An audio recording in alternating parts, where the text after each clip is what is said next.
Index అని ఎందుకని చెప్తారంటే, సెన్సిటివ్ ఇండెక్స్ అని స్టాక్ మార్కెట్ ఎప్పుడుని చిన్న వాటికి కూడా చేంజ్ అయిపోతుంటది. చిన్న న్యూస్ కూడా చిన్న పాజిటివ్ న్యూస్ వచ్చింది అంటే పొలోమని అందరూ వెళ్ళి మార్కెట్ లో కొంటూ ఉంటారు. షేర్లు పెరిగిపోతుంటది. ఇండెక్స్ పెరిగిపోతుంటది. అలాగే నెగెటివ్ న్యూస్ ఏదైనా ఎక్కడో వార్ అయింది, లేదంటే ఏదో కంపెనీ నెగెటివ్ న్యూస్ వచ్చింది. డైరెక్టర్ ఏదో స్కామ్ చేసాడు, లేదంటే ప్రాఫిట్స్ వచ్చే కంపెనీకి అనగానే ఆ పెరగడం, తగ్గడం జరిగిపోతుంటాయి. ఎంత సెన్సిటివ్ అంటే సెకండ్స్ లో మారిపోతాయి అన్నమాట. షేర్ వాల్యూస్ సెకండ్ కి మారుతుంటాయి. మన ఎక్స్చేంజ్ లో ట్రేడింగ్ మార్నింగ్ 9:15 నుంచి ఈవినింగ్ 3:30 వరకు అవుతది. ఆ టెర్మినల్స్ దగ్గర నుంచి ఎవరు లేవరు అన్నమాట. అంటే మూవ్‌మెంట్ అలా ఉంటుంది. ఆ పెరగడం, తగ్గడం అలా ఉంటుంది. ఒక్కొక్కసారి ఎక్కువ సెన్సిటివ్ గా ఉంటది. ఒకసారి నార్మల్ గా ఉంటది. ఏదైనా న్యూస్ వచ్చినప్పుడు ఓహ్! తొందరగా యాక్ట్ అవుతుంది. అందువలన ఈ సెన్సిటివ్ ఇండెక్స్ అని పెట్టారు దీనికి. సెన్సెక్స్ అని. Bombay stock exchange. Sensex 30 shares represent చేస్తది. అంటే మొత్తం ఉన్న 5,000 చిల్లర షేర్స్ ఉన్నాయి. దాంట్లో ట్రేడ్ అయ్యేవి. బాంబే స్టాక్ ఎక్స్‌చేంజ్‌లో. మొత్తం అన్నిటికి చేయడం కష్టం అన్నమాట. ఆహ్, మొత్తం అన్ని ట్రేడ్ అవ్వడం అది జరగవు. ఎక్కువ వాల్యూమ్స్ రెగ్యులర్ గా లిక్విడిటీ అయ్యే షేర్స్ ని ఆహ్, ఇండెక్స్ కోసం సెలెక్ట్ చేసుకున్నారు. 30 షేర్స్ ఉన్నాయి. ఆ 30 షేర్స్ ఒక్కదానికి కొన్ని పాయింట్లు ఇచ్చారు. ఆ 30 షేర్లలోని ఒక్క షేర్‌కి వెయిటేజ్ ఇచ్చారన్నమాట. రిలయన్స్ ఇండస్ట్రీస్ కి ఇంత వెయిటేజ్, బ్యాంక్ హెచ్‌డిఎఫ్‌సి బ్యాంక్‌కి కొంత వెయిటేజ్ అలా కొన్ని పాయింట్లు ఇచ్చారు. అవి పెరుగుతుంటే ఆ పాయింట్లు పెరుగుతుంటాయి.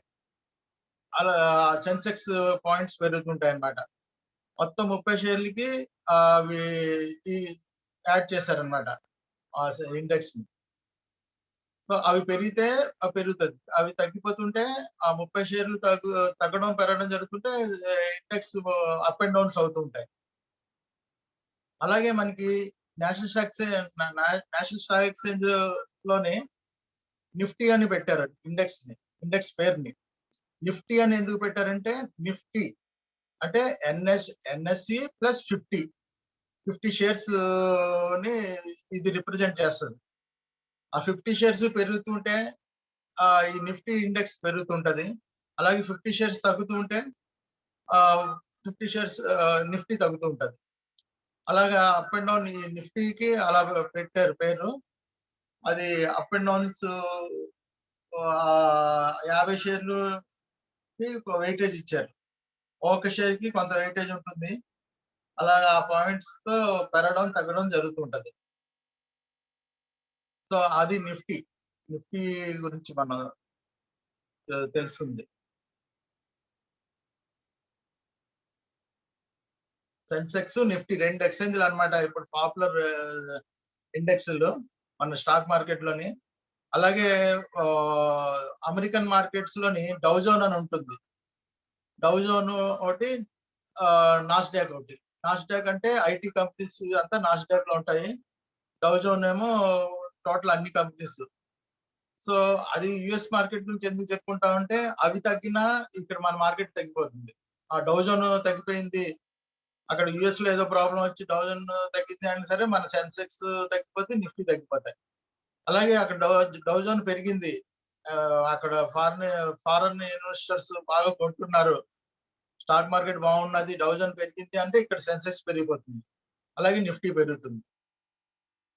సో, అలాగే నాస్డాక్ అక్కడ నాస్డాక్ పెరిగింది. నాస్డాక్ షేర్స్ పెరిగాయి. బావుంది అంతా అనుకుంటే ఇక్కడ కూడా మన స్టాక్ ఐటీ షేర్స్ అన్నీ పెరుగుతాయన్నమాట. ఐటీ పెరుగుతుంది. సెన్సెక్స్ పెరుగుతుంది.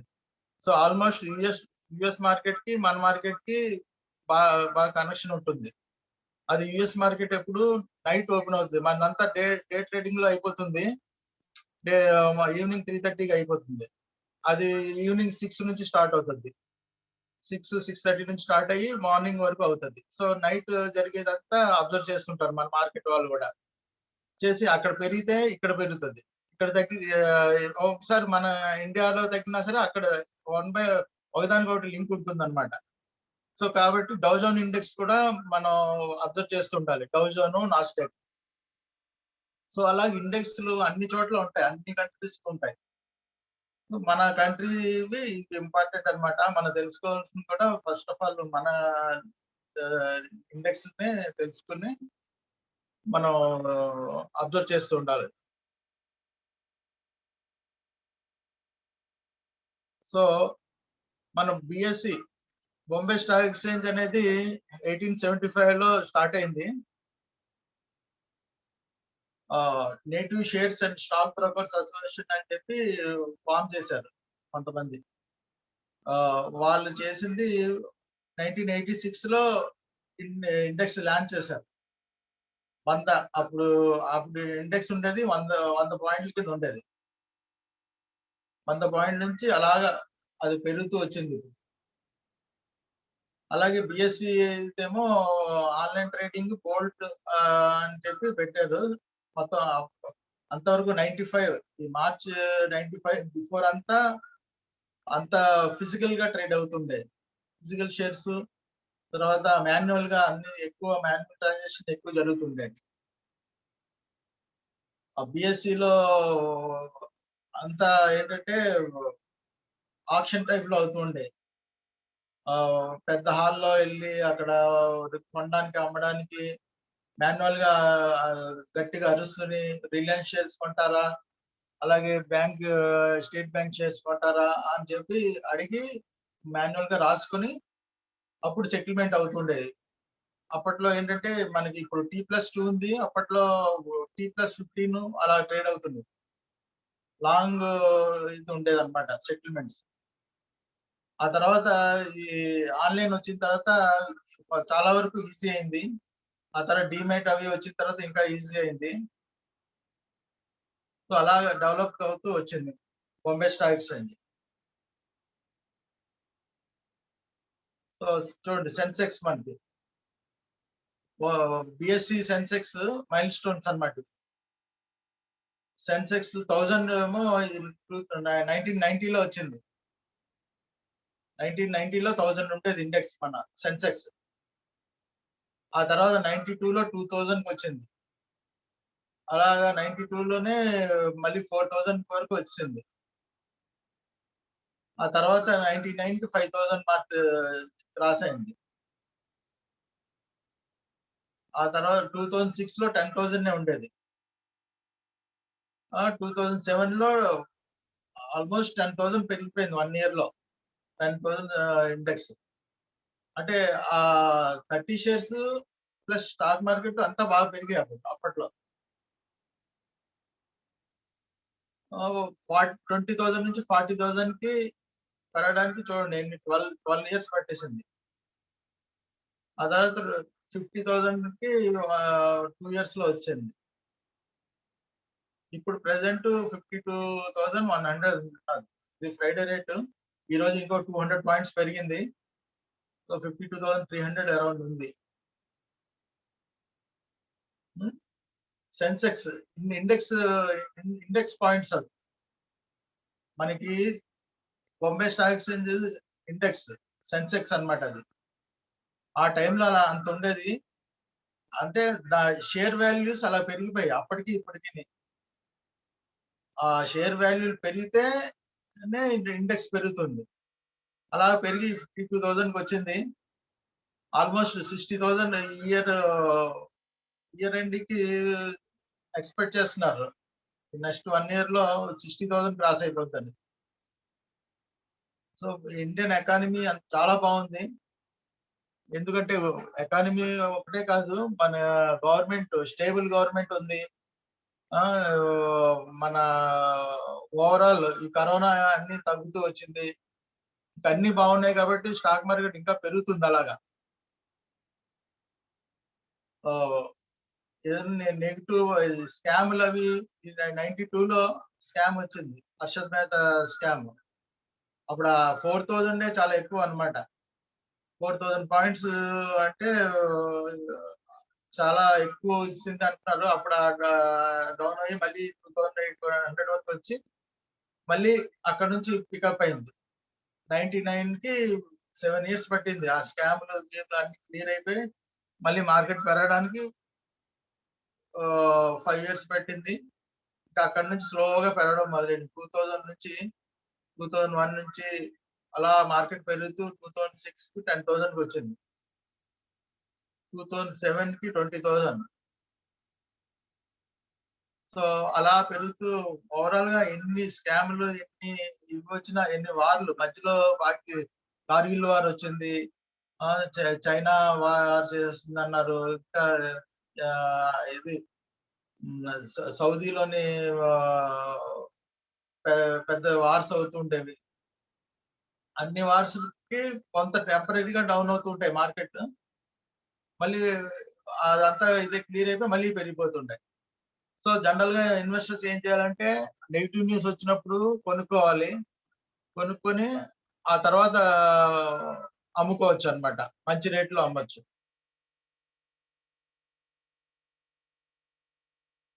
సో ఇవి ఇండెక్స్ సెన్సెక్స్, బిఎస్‌సి సెన్సెక్స్.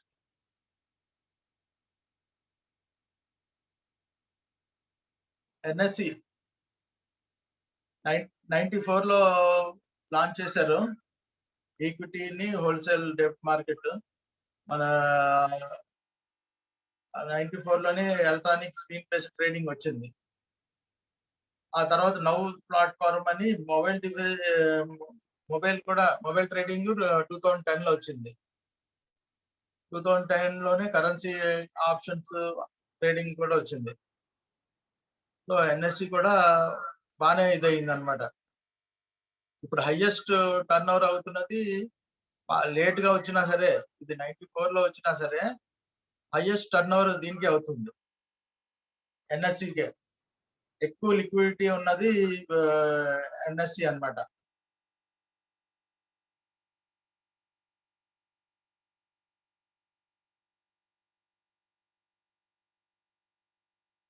చూడండి ఎన్ఎస్‌సి మనకి 1000 పాయింట్లు 95కి 1000 పాయింట్స్ ఉండేది. Nifty index. 1800, 2000 వచ్చేటప్పటికి ఐటీ సెక్టర్ బూమ్‌తో 1800కి వచ్చింది. అప్పట్లో Y2K ప్రాబ్లమ్స్ అవి అని చెప్పి విపరీతమైన సాఫ్ట్‌వేర్ కంపెనీస్ వచ్చాయి. అప్పుడు 1800 మాత్రమే ఉండేది నిఫ్టీ. ఆ తర్వాత 2000 తర్వాత మళ్ళీ 2006కి 1000 పాయింట్స్ పెరిగింది. అంటే ఎన్ని 6 ఇయర్స్ పెట్టింది ఒక 1000 పాయింట్స్ పెరగడానికి. సర్వీస్ సెక్టర్ అంతా గ్రో అవ్వడం వల్ల 2006కి ఒక 1000 పాయింట్లు 1200 పాయింట్లు పెరిగింది. 3000 వచ్చింది నిఫ్టీ అప్పటికి. అలాగే 5000 పాయింట్స్‌కి జీడీపీ అంతా బాగా పెరిగి 5000కి వచ్చింది 2000లో 2007. అలాగే 2014కి అంటే 7 ఇయర్స్‌కి అది 7000 ఇండెక్స్‌కి వచ్చింది. 2007 నుంచి 2014కి నరేంద్ర మోడీ గవర్నమెంట్ ఫార్మ్ చేయగానే 7000కి వచ్చింది 14లో. మళ్ళీ 2017కి 9000 ఇండెక్స్ వచ్చింది. ఎఫ్ఐఎస్ అనే వాళ్ళు బయట ఇన్వెస్టర్స్ అన్నమాట. ఎన్ఆర్ఐ ఇన్వెస్టర్స్ వాళ్ళు ఫారెన్ ఇన్వెస్టర్స్ అన్నమాట వాళ్ళు. వాళ్ళు ఎక్కువ మన మార్కెట్‌లో కొంటూ ఉంటారు. వాళ్ళు ఎప్పుడైతే కొన్నారో మార్కెట్ విపరీతంగా వాళ్ళు కొంటున్నారంటే వాళ్ళు కొంటే తక్కువ కొనరు వాళ్ళు. 2000 క్రోర్స్ 3000 క్రోర్స్ అలాగా ఇన్వెస్ట్ చేస్తుంటారు. సో యాక్చువల్‌గా 2000 నుంచి మన గ్లోబల్ లిబరేషన్ స్టార్ట్ అయింది. పివి నరసింహరావు వచ్చిన దాని నుంచి అంతా గ్లోబల్ లిబరేషన్ స్టార్ట్ అయిన తర్వాత, ఆ తర్వాత బీజేపీ గవర్నమెంట్, కాంగ్రెస్ గవర్నమెంట్ తర్వాత బీజేపీ స్ట్రాంగ్ గవర్నమెంట్ వచ్చిన తర్వాత ఇంకా ఎక్కువ వచ్చారన్నమాట. బయట వాళ్ళకి లిబరల్ చేసి వాళ్ళందరికీ ఫారెన్ ఇన్వెస్టర్స్‌కి ఆహ్, ఎక్కువ కండిషన్స్ పెట్టకుండా ఇక్కడ ఓపెన్ చేసుకునేటట్టు చేశారు. ఇక్కడ ట్రేడింగ్ అకౌంట్‌లు ఓపెన్ చేసుకునేటట్టు. సో వాళ్ళేంటంటే తక్కువ పెట్టరు ఇన్వెస్ట్‌మెంట్. ఒక్కొక్కళ్ళు 50 క్రోర్స్, 100 క్రోర్స్ అలా ఇన్వెస్టర్స్ ఉంటారు వాళ్ళు. వాళ్ళేమో అందరూ కలిపి దగ్గర దగ్గర 5,000 క్రోర్స్, 10,000 క్రోర్స్ అలా పర్ డే ఇన్వెస్ట్ చేస్తుంటారు. సో, ఎప్పుడు ఫారిన్ ఇన్వెస్టర్స్ కొంటున్నారు అంటే మార్కెట్ పెరిగిపోతుంటది. ఫారిన్ ఇన్వెస్టర్స్ అమ్ముతున్నారు అంటే మార్కెట్ ఏమో తగ్గిపోతుంటది. సో, మనకేంటంటే నెక్స్ట్ 7,000 తర్వాత ఫారిన్ ఇన్వెస్టర్స్ కొనడం వల్ల 9,000కి తర్వాత 2017 అదే ఇయర్‌లోని 10,000 క్రాస్ అయింది. మంచి రిజల్ట్స్ జీఎస్టీ ఒకటి జీఎస్టీ ఇంప్లిమెంట్ చేయడం వల్ల 10,000 క్రాస్ అయింది నిఫ్టీ. ఆ తర్వాత 2018 నెక్స్ట్ ఇయర్‌కి ఇంకొక 1000 పాయింట్స్ పెరిగింది. క్రూడ్ ఆయిల్ ప్రైస్ తగ్గడంతో మనకి పాజిటివ్ అయింది. ఎందుకంటే మన పెట్రోల్ రేట్స్ అవి తగ్గాయన్నమాట. సో, దానివల్ల మార్కెట్ పెరిగింది. మళ్ళీ వరల్డ్ బ్యాంక్ వాళ్ళు కూడా పాజిటివ్ అప్డేట్ ఇండియన్ ఎకానమీ బాగుంటుంది అని చెప్పి వరల్డ్ బ్యాంక్ వాళ్ళు చెప్పారన్నమాట. అది చెప్పడంతో అది కూడా బాగా పెరిగింది. 2018 అలా పెరిగింది. 2019 12,000 క్రాస్ అయింది. 2020 13,000కి వచ్చింది. 2020కి 13,000 వచ్చిన తర్వాత కరోనా ఎఫెక్ట్ అయింది మార్చ్‌లోని. అది అక్కడ 13,000 నుంచి 8,500 అలా వచ్చేసింది. అంత తగ్గిపోయింది. కరోనా వలన ఎకానమీ అయిపోయింది. లాక్‌డౌన్ అనౌన్స్ చేసిన వెంటనే 3 డేస్‌లో మార్కెట్ పడింది క్రాష్. ఆ 13,000 నుంచి 8,000 8,600 ఎంతో వచ్చింది. ఆ తర్వాత లాక్‌డౌన్ మళ్ళీ తీసేగానే మళ్ళీ రికవర్ అయిపోయింది. 8,600 నుంచి ఫాస్ట్‌గా ఒక 1 ఇయర్ 6 మంత్స్‌లోనే డిసెంబర్‌కి 13కి వచ్చింది. మార్చ్ నుంచి డిసెంబర్‌కి. ఓహ్! ఆ నెక్స్ట్ మళ్ళీ రికవర్ అయింది ఇప్పుడు. ఈసారి టైమ్ కరోనా వచ్చింది. లాక్‌డౌన్ చేస్తున్నారన్నా సరే అంత ఎఫెక్ట్ అవ్వలేదు. సో, మళ్ళీ రివైవ్ అయిపోతారని చెప్పి మళ్ళీ రికవర్ అయిపోయింది. ఇప్పుడు 15,000 దాటేసింది. 15,600కి సో, ఓవరాల్ ఎకానమీ బాగున్నది. తర్వాత ఎక్కడ కరోనా వలన కూడా కరోనా బాగా కంట్రోల్ చేశారు. మన ఇండియన్ గవర్నమెంట్. కంట్రోల్ చేసిన తర్వాత మళ్ళీ ఫాస్ట్‌గా రికవర్ అయిపోతాయి అన్నీని. మన యాక్చువల్‌గా ఏంటంటే ఎకానమీ పాడవుతుంది. జాబ్స్ లేక ప్రాబ్లమ్ అయిపోతుంది. బిజినెస్ లేక మార్కెట్ ఎకానమీ డౌన్ అయిపోద్ది అనుకున్నారు గానీ ఆహ్, గవర్నమెంట్ ఇవి చాలా బాగా పనిచేస్తున్నాయన్నమాట. వాళ్ళేంటంటే పెద్ద పెద్ద ప్రాజెక్ట్స్ స్టార్ట్ చేస్తున్నారిప్పుడు. ఆ ప్రాజెక్ట్స్ అన్నీ గవర్నమెంట్ ప్రాజెక్ట్స్ స్టార్ట్ చేయడం వల్ల ప్రైవేట్ సెక్టార్‌కి బావుంటుంది. అలాగే పూర్ పీపుల్, మిడిల్ క్లాస్ వాళ్ళకి ఎంప్లాయీస్ అందరికి జాబ్స్ దొరుకుతాయి ఇప్పుడు. పెద్ద పెద్ద ప్రాజెక్ట్స్ రోడ్ ప్రాజెక్ట్స్ అని ఇల్లులు కట్టడం అనేది అలా చాలా ప్రాజెక్ట్స్ ఉన్నాయి. హౌసింగ్ సెక్టర్‌ని బాగా డెవలప్ చేస్తున్నారు. సో, గవర్నమెంట్ డబ్బులు పెట్టడం వల్ల ప్రైవేట్ వాళ్ళు పెట్టకపోయినా ఎకానమీలో డబ్బు పంపింగ్ అవుతదన్నమాట. సో, అది జరుగుతుంది. ఈ 2 ఇయర్స్ జరిగింది కాబట్టి నెక్స్ట్ ఈ కరోనా కొద్దిగా రివైవ్ అవ్వగానే బిజినెస్ చాలా ఫాస్ట్‌గా రివైవ్ అవుద్ది. సో, ఈ నిఫ్టీలు ఇవి ఏమి కావన్నమాట ఇండెక్స్‌లు. 2000, 3000 ఇక్కడ నుంచి పెరగడానికి ఛాన్స్ ఉన్నాయి.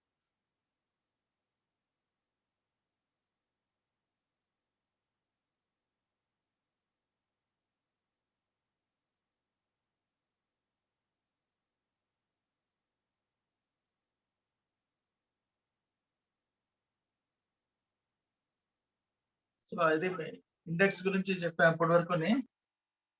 ఇప్పుడు నెక్స్ట్ మనం మార్కెట్ క్యాపిటలైజేషన్ అనేది తెలుసుకుంటాం. మార్కెట్ క్యాపిటలైజేషన్ అనేది మరి జనరల్‌గా మార్కెట్ ఒక కంపెనీ ఉన్నదంటే ఆ కంపెనీ వాల్యూ ఎంతుంది? అన్నది తెలియాలంటే ఈ మార్కెట్ క్యాపిటలైజేషన్ తెలియాలన్నమాట. ఒక కంపెనీ వాల్యూ దేనితో అయినా కంపేర్ చేయాలన్నా సరే ఇది ఫలానా కంపెనీ ఇది లార్జ్ క్యాప్ కంపెనీ లేదంటే mid cap company, small cap company అని చెప్పాలన్నా సరే ఇక్కడ మనం మార్కెట్ క్యాపిటలైజేషన్ గురించి తెలుసుకోవాలి. మార్కెట్ క్యాపిటలైజేషన్ అనేది జనరల్ గా ఆ కంపెనీకి ఉండే షేర్లు అంటే ఎవరిదైనా బిజినెస్ బాగుంది అని తెలియాలంటే మనకి వాళ్ళ వాళ్ళ బిజినెస్ వాల్యూ తెలియాలి మనకి. వాళ్ళు ఎంత టర్న్ ఓవర్ చేస్తున్నారు అనేది తెలియాలి మనకి. అంటే వాళ్ళ అసెట్స్ వాల్యూ ఎంత అనేది తెలియాలి. అది తెలియాలి అంటే వాళ్ళు మొత్తం ఎంతమంది పార్ట్నర్స్ ఉన్నారు, ఎన్ని షేర్లు ఉన్నాయి, ఆ షేర్లు ఇప్పుడు వాల్యూ ఎంత, ప్రెసెంట్ వాల్యూ ఎంత అన్నది తెలిస్తే ఆ కంపెనీ వాల్యూ తెలుస్తుంది మనకి. సో దాన్ని బట్టి మనం ఒక డిసిషన్ రావచ్చు.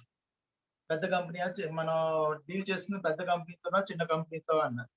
సో అది తెలుసుకోవడం కోసం ఏంటంటే మన స్టాక్ మార్కెట్ లో షేర్స్ ఒక కంపెనీకి ఉన్న షేర్లు ఎన్ని షేర్లు ఉన్నాయో ఆ share value shares multiply with present share value అంటే ఇప్పుడున్న దాని వాల్యూ రావాలి అంటే ఆ షేర్ వాల్యూతో మల్టిప్లై చేస్తే దాని వాల్యూ వచ్చేస్తుంది.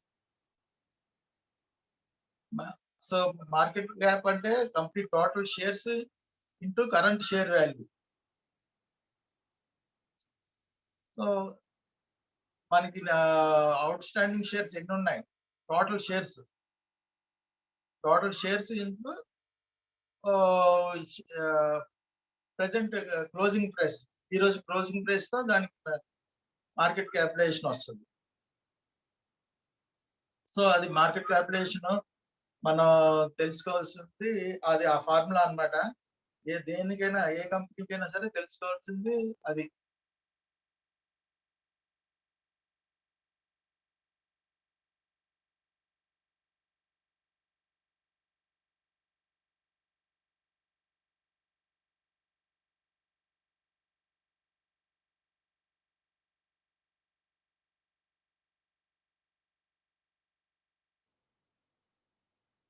మన ఇండియాది total market capitalisation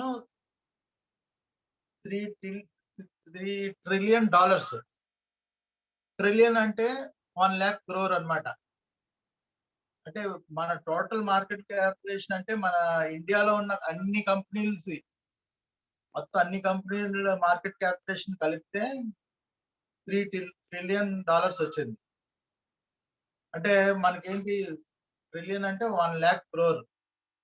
1,00,000 crore dollar ఏమో ₹75 అప్రాక్సిమేట్ ఉన్నది అనుకుంటే అది 225 lakhs crores వచ్చింది. సో మన ఇండియాలో ఉన్న అన్ని కంపెనీలు షేర్ వాల్యూ కలిపితే ఆ 225 lakh crores వచ్చింది. యాక్చువల్ గా 225 lakhs crores అప్రాక్సిమేట్ గా వచ్చింది. అదే యుఎస్ లోని యాపిల్ కంపెనీ మార్కెట్ క్యాపిటలైజేషన్ ఎంత అంటే 3 trillions. మొత్తం మన ఇండియా అంతా అన్ని కంపెనీల మార్కెట్ క్యాపిటలైజేషన్ ఒక యాపిల్ కంపెనీతో ఈక్వల్ అయిపోయింది. సో అక్కడ ఉన్న పాపులేషన్ కి అక్కడ ఉన్న కంపెనీస్ వాల్యూ చాలా హై అన్నమాట. ఎక్కువ మార్కెట్ క్యాపిటలైజేషన్ తో ఉన్నాయి అమెరికన్ కంపెనీస్. అక్కడ ఉన్నది చాలా తక్కువ పాపులేషన్ కి అక్కడ ఉన్న కంపెనీస్ వాల్యూ ఎక్కువ. సో అంత అవేర్నెస్ ఉంది అక్కడ. అక్కడ ఉన్న ఇన్వెస్టర్స్ అందరూని ఎక్కువగా ఇన్వెస్ట్ చేసి మంచి మంచి కంపెనీలో పెట్టి డెవలప్మెంట్ చేసుకున్నారు అక్కడ కంపెనీ. సో మనది 7th హైయెస్ట్ కంట్రీ అన్నమాట. 7th ప్లేస్ లో ఉన్నాం మనం. మన ఇండియా యాక్చువల్ గా చెప్పాలంటే పాపులేషన్ ఎక్కువ ఉన్నది కాబట్టి అది అడ్వాంటేజ్ కింద తీసుకొని నెక్స్ట్ 5 to 10 years కి యుఎస్ కానీ చైనా కానీ క్రాస్ చేస్తా అన్నమాట. ఫస్ట్ ప్లేస్ లో యుఎస్ ఉంది, చైనా ఉంది సెకండ్ లోని. ఇంకా అలా 1 by 1 కంట్రీస్ ఉన్నాయి. మన కంట్రీ ఈ మార్కెట్ క్యాపిటలైజేషన్ లో దాన్ని దాటాలంటే దగ్గర ఒక 10 years పడుతుంది. ఎందుకంటే మన దాంట్లో ఇన్వెస్టర్స్ చాలా తక్కువ ఉన్నారు ఇప్పుడు. 2 క్రోర్స్, 3 క్రోర్సే investors share market mutual funds చేస్తున్నారు. మన పాపులేషన్ చూస్తే 130 క్రోర్స్ అబోవ్ ఉన్నది. 130 క్రోర్స్ లోని 2 క్రోర్స్ అంటే చాలా తక్కువ. యాక్చువల్‌గా ఉన్న వీళ్ళు బాగా మనీ డబ్బులున్న వాళ్ళు ఒక సెపరేట్ చేస్తే 130 క్రోర్స్ లోని ఒక 50 క్రోర్స్ వరకు హై ఇన్‌కమ్ ఉన్నవాళ్ళు ఉంటారు ఇండియాలో. ఆ 50 క్రోర్స్ లోని 2 క్రోర్సే స్టాక్ మార్కెట్‌లో ఉన్నారు. ఆ 2 క్రోర్స్ దగ్గర దగ్గర 10 క్రోర్స్ అవుతది. మన నెక్స్ట్ 5 ఇయర్స్‌లో మినిమమ్ ఒక 10 క్రోర్స్ అన్న అవుతది. ఆ 10 క్రోర్స్ అయిందంటే మనం యూఎస్‌కి క్రాస్ చేసేయొచ్చు. 10 క్రోర్స్ వచ్చారంటే 10 క్రోర్స్ ఇన్వెస్టర్స్ వచ్చారంటే మంచి కంపెనీలన్నీ బాగా గ్రో అవుతాయి మన దీంట్లో. ఏంటంటే ఆటోమేటిక్‌గా మన మార్కెట్ క్యాపిటలైజేషన్ కూడా బాగా పెరుగుతది. సో, ఇప్పుడున్న ఈ మార్కెట్ క్యాపిటలైజేషన్ నెక్స్ట్ 10 ఇయర్స్‌కి 225 లాక్స్ అంటున్నారు. 2250 లాక్స్ క్రోర్స్ అయిపోతుంది. అవ్వడానికి ఛాన్సెస్ ఉన్నాయి. ఎందుకంటే మన దగ్గర అంత పాపులేషన్ ఉంది. అంత మ్యాన్ పవర్ ఉంది. జస్ట్ అవేర్‌నెస్ లేదు అంతే. మన దగ్గర ఇన్వెస్టర్స్‌కి ఏంటంటే అవేర్‌నెస్ లేదు. డబ్బులేమో ఓన్లీ బ్యాంక్‌లోనే దాచుకుంటున్నారు ఇంకా. ఎఫ్‌డీల కింద, ఆర్‌డీల కింద, పోస్ట్ ఆఫీస్‌లోని వాటిలోని అక్కడే దాచుకుంటున్నారు. మన ఇండియన్స్ గాని ఒక్కసారి గాని తీసి అవన్నీ తీసి దీంట్లో ఇన్వెస్ట్ చేసుకుంటే డెఫినిట్‌గా మన కంపెనీస్ పెరుగుతాయి. మన గ్రోత్ పెరుగుతుంది. మా ఇండియన్ మార్కెట్ క్యాప్ కూడా బాగా పెరుగుతుంది. సో, ఈ అవేర్‌నెస్ ఇప్పుడు ఇలాంటి క్లాసెస్ మీరు వింటున్న క్లాసెస్ లాంటివి మీరు అవేర్‌నెస్ తెచ్చుకొని మీరు మీరేమో ఇన్వెస్టర్స్‌ని మీరు ఎడ్యుకేట్ చేయగలిగితే డెఫినిట్‌గా గ్రోత్ వస్తుందన్నమాట. యాస్ ఎంప్లాయీ కింద జాయిన్ అయ్యి మీరు ఇన్వెస్టర్స్‌కి గైడెన్స్ ఇచ్చినా, లేదు ఓన్‌గా మీరు ఇన్వెస్ట్‌మెంట్ చేసుకోవడానికి వచ్చినా సరే, లేదు బిజినెస్ చేసుకుందాం అనుకున్నా సరే, ఏదైనా సరే అడ్వాంటేజే. సో, ఇది మన ఫ్యూచర్‌లో ఉన్నది. మనకి నెక్స్ట్ దీంట్లో మార్కెట్ క్యాప్‌కి స్మాల్ క్యాప్ స్టాక్స్ అనేవి ఉంటాయి. స్మాల్ క్యాప్ స్టాక్స్ అంటే కంపెనీస్ అన్నమాట. Small cap companies 500 crore market cap ఉన్నది వాటిని స్మాల్ క్యాప్ అంటారు.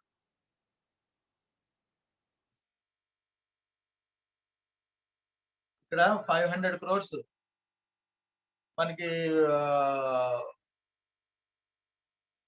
దాని equity into present market value కలిపితే దాని వాల్యూ కంపెనీ వాల్యూ 500 క్రోర్స్ ఏదైతే వచ్చాయో అవన్నీ చిన్న కంపెనీలన్నమాట. స్మాల్ క్యాప్ స్టాక్స్ అంటారు. స్మాల్ క్యాప్ స్టాక్స్ ఈ 500 క్రోర్స్ లోపు ఉంటాయి మార్కెట్ క్యాప్. అలాగే మిడ్ క్యాప్ స్టాక్స్ కంపెనీస్ 500 నుంచి 7,000 క్రోర్స్ వరకు ఉంటాయి. 500 క్రోర్స్ వాటి వాల్యూ మార్కెట్ క్యాప్ వాల్యూ 500 నుంచి 7,000 క్రోర్స్ ఉంటాయి. అలాగే లార్జ్ క్యాప్ స్టాక్స్ పెద్ద కంపెనీలు అన్నమాట. 7,000 క్రోర్స్ నుంచి 20,000 క్రోర్స్. 7,000 క్రోర్స్ మార్కెట్ క్యాప్ 7,000 క్రోర్స్ నుంచి 20,000 క్రోర్స్ వరకు ఉంటాయి లార్జ్ క్యాప్ స్టాక్స్. ఇంకా 20,000 క్రోర్స్‌కి అబోవ్ కూడా ఉన్నాయి. అవి very high large cap stocks అని ఉన్నాయి. అబౌట్ 2,000 క్రోర్స్ వాటికి very high large cap stocks అంటారు. అవి కొద్దిగానే ఉన్నాయి. కొన్నే ఉన్నాయి. సో, ఇవి మార్కెట్ క్యాపిటలైజేషన్. సో, మనం చిన్న గ్యాప్ తీసుకొని మళ్ళీ స్టార్ట్ చేద్దాం. ఇక్కడి వరకుని మనం తెలుసుకున్నవి ఏమైనా డౌట్స్ ఉంటే అడగండి. నేను చెప్తాను.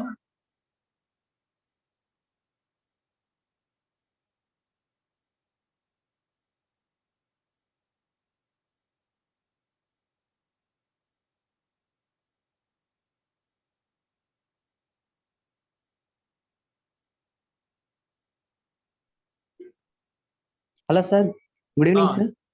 గుడ్ ఈవినింగ్ సార్ ఇప్పుడు నిఫ్టీ ఉన్న సెన్సెక్స్ కోసం చెప్పారు కదా. అవును సార్ అదనేది ఆ కంపెనీస్ బట్టి ఆ షేర్స్ ఉంటాయా సార్? అంటే సెన్సెక్స్ అయితే 30 షేర్స్ అన్నారు కదా సార్. అవును అది ఎన్ని కంపెనీస్ కానీ అంటే కంపెనీస్ బట్టి డిసైడ్ చేస్తారా ఏంటి సార్ అది? అంటే సెబీ ఏం చేస్తుందంటే ఆ 30 షేర్స్ ని ఒక 6 మంత్స్ కి ఒకసారి లేదంటే 3 మంత్స్ కి ఒకసారి చేంజ్ చేస్తుంటది కొన్ని కంపెనీలని. అంటే ఎక్కువ డైలీ ట్రేడింగ్ అయ్యే వాల్యూమ్ చూస్తుంది. ఆ తర్వాత కంపెనీ ఇది కూడా చూస్తుంది, ఏంటి మార్కెట్ క్యాప్ కూడా చూస్తుంది.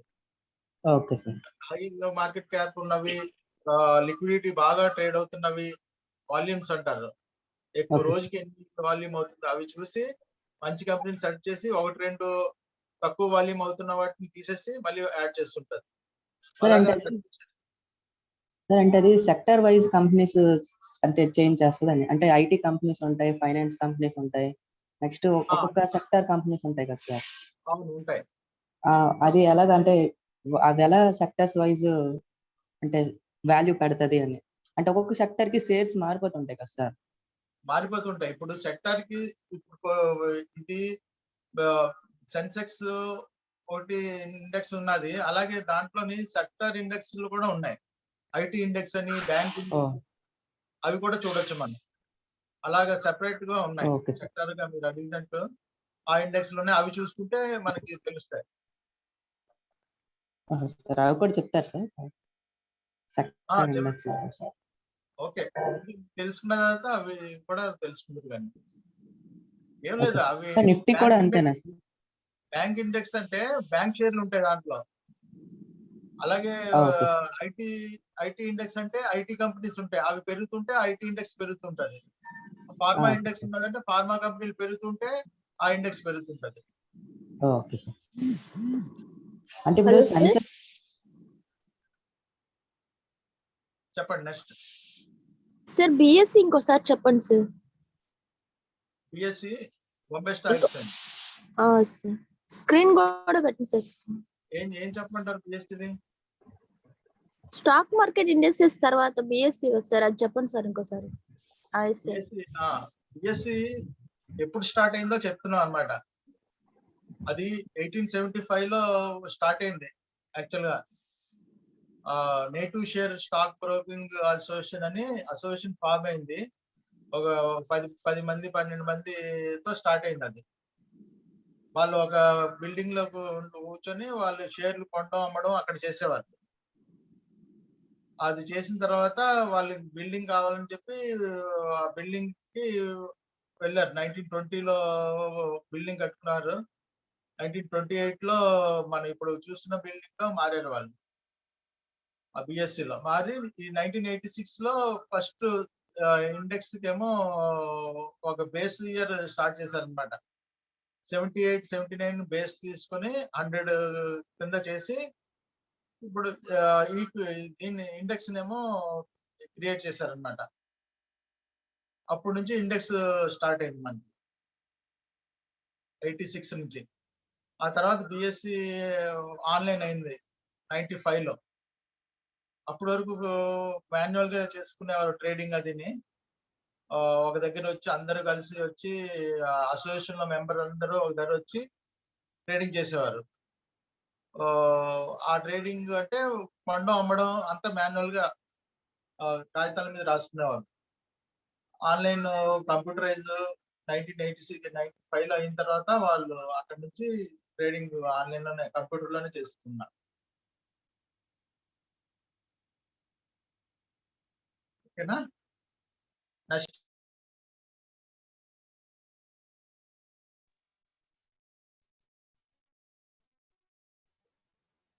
సార్.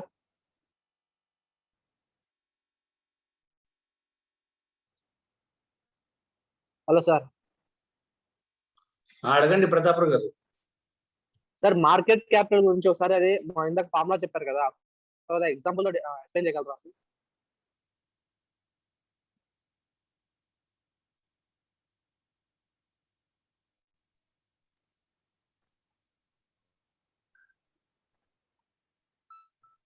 ఒకసారి మళ్ళీ అడగండి ప్రతాప్ గారు. హలో చెప్పండి. సార్ మార్కెట్ క్యాపిటలైజేషన్ లో ఫార్ములా చెప్పారు కదా, అది ఒకసారి ఎగ్జాంపుల్స్ ఎక్స్ప్లెయిన్ చేయగలరా? లైక్ ఇన్ని షేర్స్ ఇట్లా అని.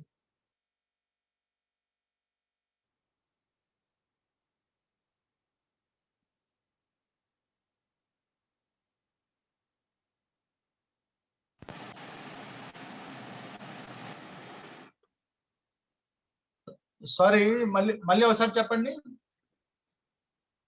హలో. మార్కెట్ క్యాపిటలైజేషన్ కి ఫార్ములా చెప్పారు కదా సార్, అది ఒకసారి ఎగ్జాంపుల్ తో డిఫైన్ చేయగలరా అంటున్నా సార్. మార్కెట్ క్యాపిటల్ ఎగ్జాంపుల్ తోని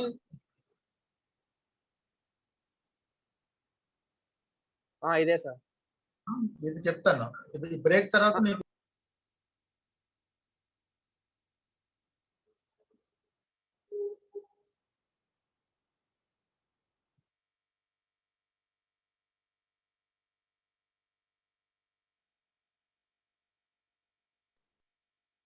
ఒక 5 minutes బ్రేక్ తీసుకుందామండి.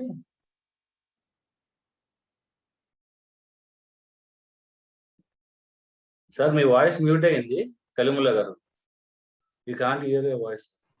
ఒక 5 minutes బ్రేక్ చెప్పండి మురళి గారు. అదే మళ్ళీ 6 o'clock జాయిన్ అవుతాం.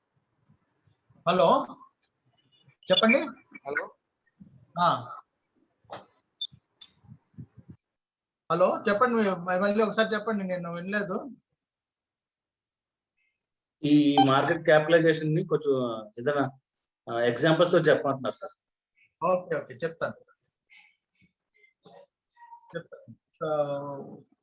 ఒక 10 minutes లో చెప్దాం. ఇప్పటివరకు చెప్పింది మీరు అడగండి, ఏమైనా డౌట్స్ ఉంటే.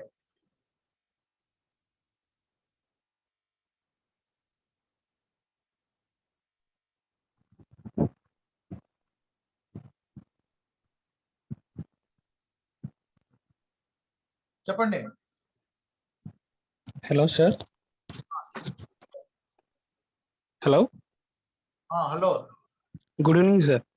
గుడ్ ఈవినింగ్ సార్, మీరు చెప్పారు కదా సార్ సెన్సెక్స్ ప్రాసెస్ 50,000, అది 55,000, ఈ ఇయర్ కి ఎండ్ లో 60,000 అవుతుందని చెప్పారు కదా సార్. అవును. అది ఏంటి సార్, అది యూనిటా, రూపీసా, లేకపోతే జస్ట్ నెంబరా, లేకపోతే వేరే సమ్ యూనిట్ ఏమైనా ఉంటుందా సార్? అది యూనిట్ కింద మీరు ఇచ్చేసుకోవాలి, అన్ని పాయింట్స్ అన్నమాట. పాయింట్స్ 55,000 పాయింట్స్ అలా. అంతే. అది రూపీస్ అయితే కాదు కదా సార్? అది కాదు, రూపీస్ కాదు, అది ఇండెక్స్ అంటారు, అంతే. Point. Okay sir, just number అంతే. 1000 పాయింట్స్ పెరిగింది అంటారు, 1000 పాయింట్స్ తగ్గింది అంటారు, ఇప్పుడు 40,000 ఇండెక్స్ ఉంది అంటారు. ఇండెక్స్ అనే అంటారు, అంతే. Hello good evening sir. Good evening sir, అవి సెన్సెక్స్ నిఫ్టీ ఇండెక్సెస్ కానీ నెక్స్ట్ బిఎస్సి ఇండెక్స్ కానీ కొనగలుగుతాం సార్? ఇండెక్స్లు ఉన్నాయి కదా సార్, అవి ఇండెక్స్లు ఉన్నాయి. అవి పర్చేస్ చేయడానికి ఉంటుందా? అవి కూడా పెట్టారు ట్రేడింగ్ కి, మనకి వస్తాయి అవి కూడా ట్రేడ్ చేసుకోవచ్చు మనం. ఇందాక మీరు అన్నారు కదా పర్చేస్ ఏమంటారు, ఇప్పుడు ఫర్ ఎగ్జాంపుల్ 15,000 దగ్గర ఉంది, సో నెక్స్ట్ పెరిగి ఇంకా ఎక్కువ అవ్వచ్చు. సో దానికి పర్చేస్ పవర్ ఉంది అంటే మనం ఈ టైంలో కొనుక్కొని పెట్టుకుంటే ఫ్యూచర్ లో చాలా ప్రాఫిట్ కూడా ఉండొచ్చు కదా సార్. తగ్గినప్పుడు కొనుక్కుంటే మంచిదే మనకి. Thank you sir.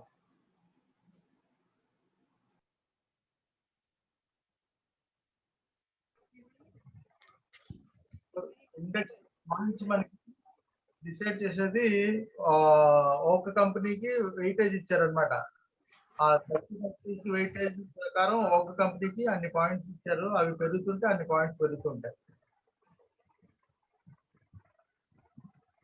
అడగండి సార్. సార్ ఇండెక్స్ పాయింట్స్ చెప్పరా సార్? అది షేర్సా, కంపెనీసా? అంటే 1,000, 50,000 అలా చెప్తున్నారు కదా, ఏదండి? అవి జస్ట్ పాయింట్స్ ఏనా, లేకపోతే షేర్సా, లేకపోతే కంపెనీస్ సార్? అవి ఏవి? అదే 50,000 40,000 అది ఇండెక్స్ అండి. ఇండెక్స్ పాయింట్స్ అలా పెరిగాయి అన్నమాట. అవి షేర్స్ కాదు, పాయింట్సే. లేకపోతే వాళ్ళు ఇన్వెస్టర్లా సార్? 50,000 ఇన్వెస్టర్లా? అది కాదు, కాదా? ఈ ఇండెక్స్ అంతే. Index okay. అన్ని పాయింట్స్ పెరిగాయి అన్నమాట. ఆ రోజుకి ఆ రేట్ అది క్రాస్ చేసాయి. ఓకే. షేర్లు పెరుగుతూ ఉంటే పాయింట్స్ పెరుగుతూ ఉంటాయి. ఆ షేర్ వాల్యూస్ పెరుగుతుండగా అలా ఆ పాయింట్స్ పెరుగుతూ వచ్చాయి అన్నమాట. Okay sir. Thank you sir.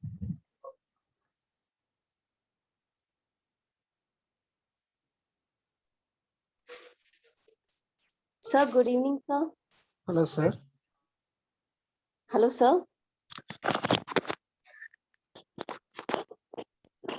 Sir. అడగండి అమ్మా, మీ క్వశ్చన్ అడగండి. Sir, ఇప్పుడు ఒక పర్టికులర్ కంపెనీ ఐటీసీ కనుక తీసుకుంటే అది బోత్ ఎన్ఎస్సి అండ్ బిఎస్సి లో కూడా రిప్రజెంట్ చేస్తుందా సార్? అవును, రెండిట్లో ఉంటాయి. సార్ మరి చేస్తాం. సో ఇఫ్ అలాగే ఉంటే ఇప్పుడు ఎన్ఎస్సి లో ఒక పర్టికులర్ షేర్ ప్రైస్ ఉంటుంది, బిఎస్సి లో ఒక పర్టికులర్ షేర్ ప్రైస్ ఉంటుంది కదా సార్? అలా అయితే ఇప్పుడు ఐ మీన్ ఒక కంపెనీ గుడ్ విల్ బట్టి దాని షేర్ ప్రైస్ ఉంటుంది అన్నారు. ఇఫ్ అలాగుంటే మరి బిఎస్సి లో ఒక షేర్ ప్రైస్, ఎన్ఎస్సి లో ప్రైస్ ఉన్నప్పుడు పబ్లిక్ కి జనరల్ గా డిస్టర్బెన్స్ అనేది ఉంటది కదా సార్, ఏది ట్రస్ట్ చేయాలో లేదో అనేది. లేదు, ఒకే కంపెనీ రెండు చోట్ల ట్రేడ్ అవుతుంది. మీకు ఎక్కడ బాగుంటే అక్కడ అమ్ముకోవచ్చు. కాకపోతే వేరియేషన్ చాలా నామినల్ గా ఉంటది. 1 రూపీ 2 రూపీస్ వేరియేషన్ ఉంటుంది. అది కూడా ఒకసారి ఉండదు. సేమ్ ఉంటాయి అన్నమాట, ఆల్మోస్ట్ సేమ్ ఉంటాయి.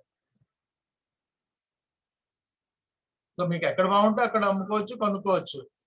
ఇప్పుడు బ్యాంక్ ఉన్నది, మీరు బ్యాంక్ ఎక్కడ సర్వీస్ బాగుంటే అక్కడ చేసుకుంటారు కదా. అది 2 బ్యాంకులోని అకౌంట్ ఓపెన్ చేసుకోవచ్చు. రెండిట్లోని మీరు ఎక్కడైనా డబ్బులు తీసుకెళ్లి డిపాజిట్ చేసుకోవచ్చు, ఎక్కడి నుంచైనా తీసుకోవచ్చు. అలాగే ఇది కూడా ఎక్కడ ఏ ఎక్స్చేంజ్ లోనే ట్రేడ్ చేసుకోవచ్చు మనం.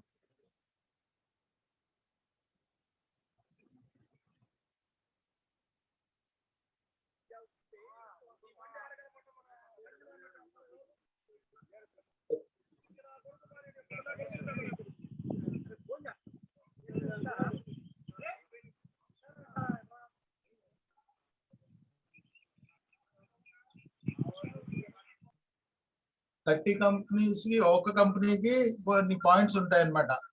ఒక 10 రూపాయలు షేర్ వాల్యూ పెరిగింది అంటే ఇన్ని పాయింట్స్ ఉంటుంది అనమాట. ఆ ఫార్ములా ప్రకారం అన్ని పాయింట్స్. రిలయన్స్ ఒక 10 రూపాయలు పెరిగింది అంటే సెన్సెక్స్ పాయింట్స్ ఏమో 30 పాయింట్లు ఎంతో పెరుగుతుంది. అలాగే హెచ్డిఎఫ్సి అలా మొత్తం అన్ని 30 కంపెనీ షేర్స్ పెరిగితే అన్ని పాయింట్స్ అని ఫార్ములాతో తీస్తారు. వెయిటేజ్ అంటారు దాన్ని. ఆ వెయిటేజ్ తోని ఆ 30 కంపెనీ షేర్లు అన్ని పాయింట్స్ యాడ్ చేస్తారు. యాడ్ చేసి ఆ రోజుకి పెరిగిందా తగ్గిందా అనేది మనకి అంత సెకండ్స్ లో మారిపోతుంటది సెన్సెక్స్ ఇండెక్స్. ఆ 30 పెరగడం తగ్గడానికి ఫార్ములా పెడతారనమాట వెయిటేజ్ ని. ఆ 30 షేర్లు కొన్ని పెరుగుతాయి, కొన్ని తగ్గుతూ ఉంటాయి. ఆ పాయింట్లు తగ్గితే మైనస్ పాయింట్స్ వస్తాయి, పెరిగితే ప్లస్ పాయింట్స్ వస్తాయి. సో మొత్తం టోటల్ గా ఆ 30 షేర్స్ కి వచ్చిన పాయింట్స్ ని యాడ్ చేసి ఇండెక్స్ కి కలుపుతారు అనమాట. పెరిగితే యాడ్ అవుతుంది, తగ్గితే మైనస్ అవుతుంది. సో అదంతా సెకండ్స్ లో అయిపోతూ ఉంటది, ఎప్పటికప్పుడు అయిపోయి మారిపోతూ ఉంటది. సో 3:30 వరకు అలా మారుతూ ఉంటది. ఆఖరి 3:30 క్లోజ్ అయిపోద్ది. సార్ చాట్ బాక్స్ లో క్వశ్చన్, రెండిట్లో ఒకటే వాల్యూ ఉన్నప్పుడు 2 స్టాక్ ఎక్స్చేంజ్ ఎందుకు పెట్టారు? అలాగే ఎన్ఎస్సి లొకేటెడ్ ఎక్కడ అని చెప్పని అడుగుతున్నారు సార్. ఓకే, స్టాక్ వాల్యూ ఒకటే ఉన్నా సార్. బాంబే స్టాక్ ఎక్స్చేంజ్ అనేది ఓల్డెస్ట్ స్టాక్ ఎక్స్చేంజ్. అది 1875 అనుకున్నాం కదా, ముందు అదే వచ్చింది, అది ఒకటే ఉండేది. ఎన్ఎస్సి గురించి ఎవరికి తెలియదు. ఆ తర్వాత ఎన్ఎస్సి వచ్చింది. ఎన్ఎస్సి కూడా పెట్టింది ఎవరు? గవర్నమెంటే. బ్యాంకులోని స్టేట్ బ్యాంకులు, పెద్ద పెద్ద బ్యాంకులు, ప్రైవేట్ సెక్టర్, పబ్లిక్ సెక్టర్ బ్యాంకులు అన్నమాట. అవన్నీ పెట్టి 94 నుంచి స్టార్ట్ చేశారు అది ఎన్ఎస్సి. సో ఎన్ఎస్సి చేసిన తప్పులేదు, రెండిట్లో ఎక్కడ బాగుంటే అక్కడ చేసుకుంటారు. కాకపోతే ఇప్పుడున్న దీంట్లో ఎన్ఎస్సిలో highest turnover, highest liquidity ఉందన్నమాట. సో అందువల్ల ఎక్కువ ప్రిఫర్ ఎన్ఎస్సిలో ట్రేడ్ చేస్తుంటారు, బిఎస్సిలో కూడా ట్రేడ్ చేస్తుంటారు. సో తప్పులేదు, ఎక్కడైనా ట్రేడ్ చేసుకోవచ్చు మనం.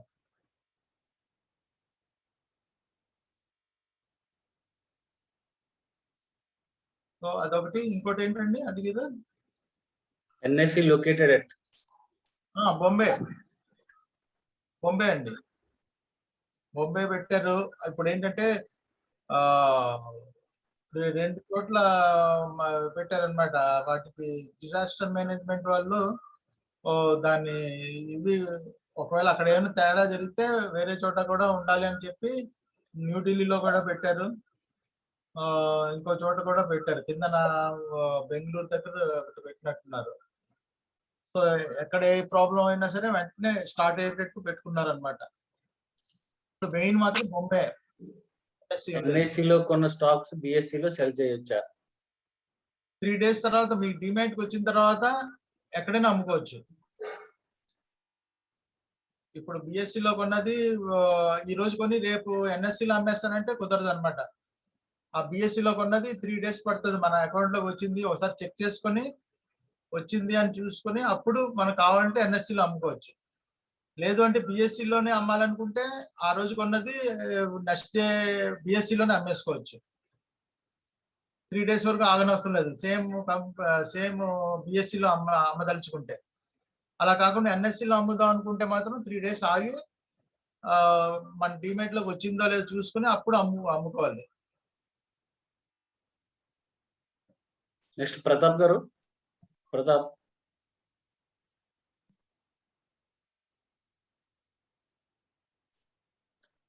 Arvind.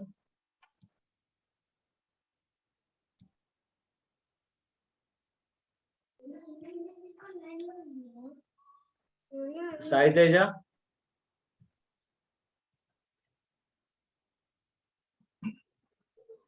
Hello sir, good evening sir. Good evening. అదే సెన్సెస్ నిఫ్టీ యూజ్ చేస్తారు సార్ అది. హలో సార్, సెన్సెస్ నిఫ్టీ అనేది దేనికి యూజ్ చేస్తారు? దేనికి యూజ్ చేస్తామా? సింపుల్ గా తెలియదు. సెన్సెస్ నిఫ్టీ అనేది దేనికి యూజ్ చేస్తారు? అదే చెప్తున్నాను. ఇప్పుడు అసలు ఏ మార్కెట్ కండిషన్ ఎలా ఉన్నది చూడగానే తెలియాలన్నమాట. మనకి ఫీవర్ ఉన్నదో లేదో థర్మామీటర్ తో ఎలా చెక్ చేసిన వెంటనే తెలుస్తుంది మనకి ఫీవర్ ఎంత ఉంది, పెరిగింది తగ్గింది అని. సేమ్ అలాగే ఈ స్టాక్ మార్కెట్ కూడా ఒక ఇండెక్స్ పెట్టారనమాట. ఆ పెరిగిందో లేదో, పెరిగింది తగ్గింది అన్నది తెలుసుకోవడం కోసం ఓవరాల్ గాని. దాన్ని బట్టి మార్కెట్ లో ఎంటర్ అవడం లేదంటే ఎగ్జిట్ అవడం అనేది చేసుకుంటూ ఉంటారు చాలా మంది. ఒక ఐడియా రావడం కోసం అంతే. దాని తర్వాత మనం మందులు వేసుకోవడం అది చేస్తాం కదా, ఏమి లేకపోతే హ్యాపీగా ఉంటాం. అలాగే మార్కెట్ కండిషన్ కూడా అప్ అండ్ డౌన్స్ తెలుసుకోవాలంటే ఇండెక్స్ చూస్తే తెలుస్తాయి మనకి. Good evening sir. సార్ ఇప్పుడు మనీ ఇన్వెస్ట్ చేయడానికి shares better sir, mutual funds better? అది గట్టి చెప్పండి.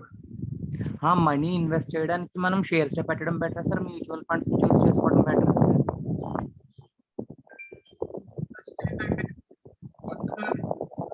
స్టాక్ మార్కెట్ గురించి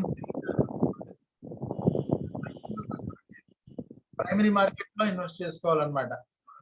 ప్రైమరీ మార్కెట్ అంటే కంపెనీ వాళ్ళు పబ్లిక్ వస్తుంటారు, ఆ టైంలో కొనుక్కొని అమ్మడం కొనడానికి అప్లై చేస్తుండాలి. అప్లై చేసిన వెంటనే అలాట్ అవ్వవు అవి. ఒక 10 కంపెనీలు అప్లై చేస్తే ఒక 3-4 అలాట్ అవుతాయి మీకు. ఓకే. అలాట్ అయిన తర్వాత సెకండరీ మార్కెట్ లో అమ్మడం చేస్తుంటే కొన్ని మార్కెట్ గురించి తెలుస్తుంది. అంటే ఇంకా స్టాక్ మార్కెట్ కంటే సేఫ్ అన్నమాట. అది సింపుల్ గా ఇన్వెస్ట్మెంట్ చేసుకోవచ్చు. మన ఏం తెలియకపోయినా సరే వాళ్ళు ఫండ్ మేనేజర్స్ ఉంటారు, వాళ్ళు చూసుకుంటారు. Okay next. సార్ ఇప్పుడు ఇన్వెస్టర్స్ అందరూ కలిసి ఒక పర్టిక్యులర్ స్టాక్ ఆర్ కంపెనీలో ఎక్కువ ఇన్వెస్ట్ చేస్తే ఆ కంపెనీ యొక్క షేర్ ప్రైస్ అనేది ఇంక్రీజ్ అయ్యే ఛాన్సెస్ ఉంటుందా సార్? అంతే కదా మరి. అదే సార్ సార్ మరి ఇప్పుడు ఒక కంపెనీకి గుడ్ విల్ లేదు అండ్ ఒక పర్టిక్యులర్ నెగటివ్ ఇమేజ్ అనేది క్రియేట్ అయింది ఒక 1 వీక్ లో, అయినా సరే ఇన్వెస్టర్స్ దానికి ఎక్కువ ఇన్వెస్ట్ చేసినా అంటే మనం అలా మ్యానిపులేట్ చేయొచ్చా సార్ కొంతమంది ఇన్వెస్టర్స్ ని అలాగా మనీని పూల్ చేసి? అది మ్యానిపులేషన్స్ అవుతున్నాయి. అవి జాగ్రత్త చూసుకోవాలి మనం. రిజల్ట్స్ చూడాలి మనం. కంపెనీ రిజల్ట్స్ అసలు ఏంటి, కంపెనీ ఏం మ్యానుఫ్యాక్చర్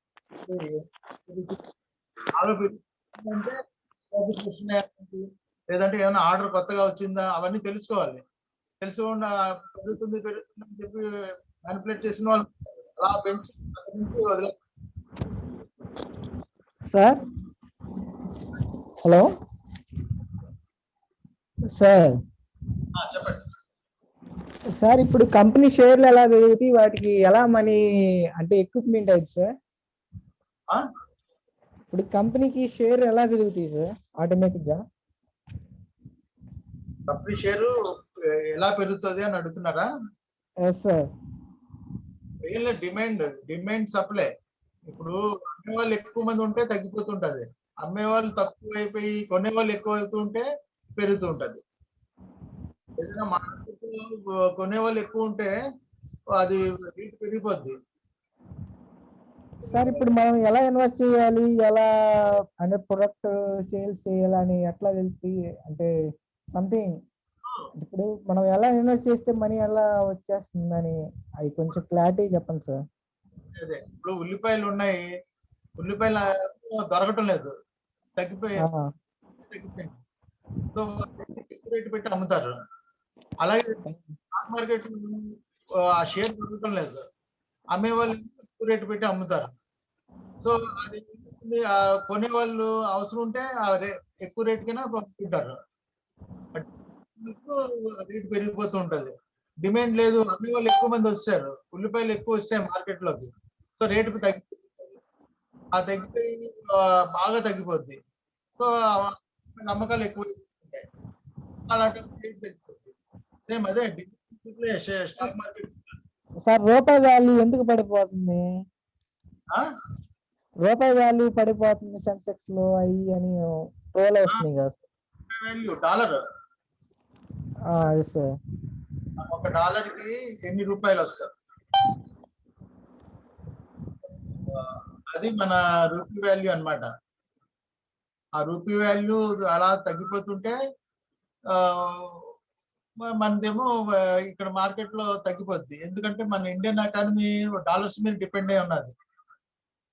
మొత్తం అక్కడ నుంచి ఇంపోర్ట్ చేసుకునేవి క్రూడ్ ఆయిల్ అవన్నీ డాలర్స్ లో పే చేస్తూ ఉండాలి ఇండియన్ గవర్నమెంట్. ఆ డాలర్స్ లో పే చేయాలి. డాలర్ పెరిగిపోతూ ఉంటే మన ఎకానమీ డౌన్ అవుతూ ఉంటది. అలాగే అక్కడ డాలర్ తగ్గితే మనకి మంచిది అన్నమాట, మన ఎకానమీ బాగుంటది. ఎందుకంటే మన పెట్రోల్ కన్సంప్షన్ అంతా 85% ఇంపోర్ట్ చేసుకున్నాం, బయట నుంచి తెచ్చుకుంటున్నాం. ఓన్లీ 15% ఇండియాలో ఉన్నదన్నమాట. ఆ 85% కి మనం యూజ్ డాలర్స్ పే చేస్తున్నాం. సో అందుకోసం ఇన్వెస్టర్స్ వచ్చారు అంటే, ఫారెన్ ఇన్వెస్టర్స్ ఇండియా వచ్చారంటే డాలర్స్ తెస్తారు వాళ్ళు. ఎప్పుడు ఫారెన్ ఇన్వెస్టర్స్ కొంటున్నారు అంటే స్టాక్ మార్కెట్ ఎందుకు పెరుగుతుంది, డాలర్స్ ఎక్కువ వస్తున్నాయంటే అర్థం. సో మనకి డాలర్స్ ఎక్కువ వస్తే మనకి రూపీ స్ట్రాంగ్ అవుద్ది. డాలర్స్ రాకుండా మనకి డాలర్ పెరిగిపోతుంటే మనకి మన ఎకానమీ డౌన్ అవుతుంది అన్నమాట. అర్థమైంది అనుకుంటా.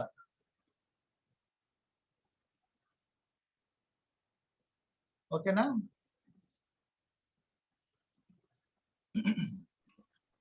Okay okay sir. కందులు సుధీర్.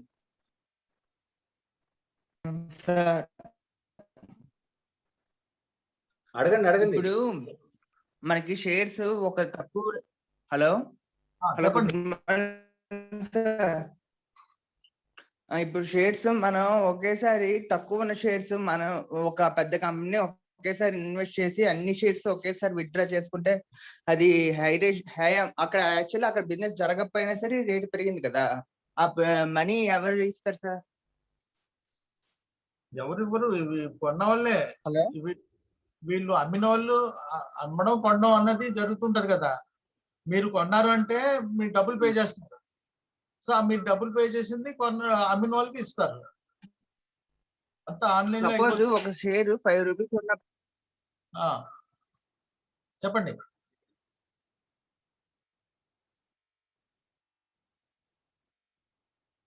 చెప్పాలి. సపోజ్ 5 రూపీస్ ఉన్న షేర్ మనం డిమాండ్ క్రియేట్ చేసాం సార్ ఆర్టిఫిషియల్ గా. ఓకే సార్,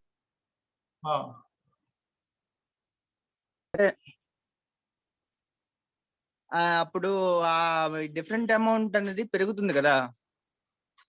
ఒకేసారి అందరూ షేర్ విత్డ్రా చేసుకుంటే అప్పుడు దాని షేర్ వాల్యూ ఎలాగా వస్తుంది సార్? అవుతుందా?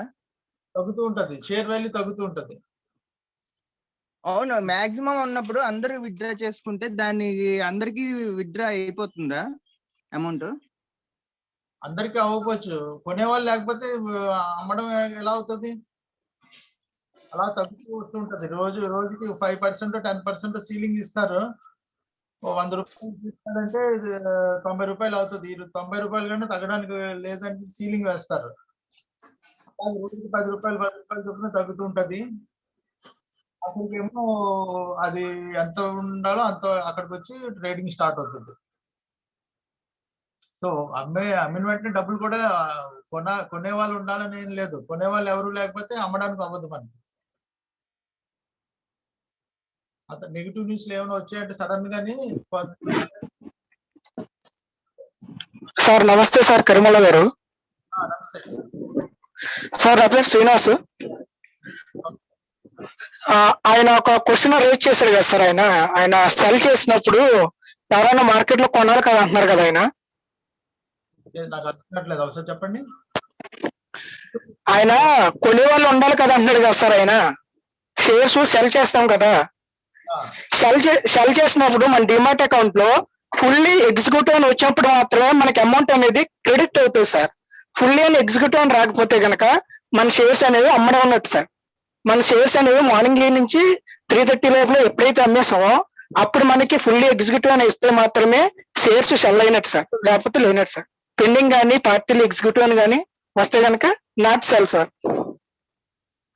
ఫుల్లీ ఎగ్జిక్యూటివ్ అని రావాలి, అప్పుడు మాత్రమే సెల్ అయినట్టు సార్. ఆయన అడిగారు కదా సార్ క్వశ్చన్. అంతే శ్రీనివాస్ సార్ కూడా అదే చెప్పారు. అవును సార్, ఆయన కొద్దిగా అర్థం లేదు సార్ ఆయనకి, అందుకని చెప్పాను సార్. ఓకే ఓకే, కలిముల గారు అదే చెప్పారు. అవును సార్. మార్కెట్ లో ఆయన అమ్మేస్తాం కదా, డబ్బులు ఎవరు ఇస్తారని అడుగుతున్నారు సార్. ఎవరైనా కొంటే మాత్రమే ఇస్తారు sir.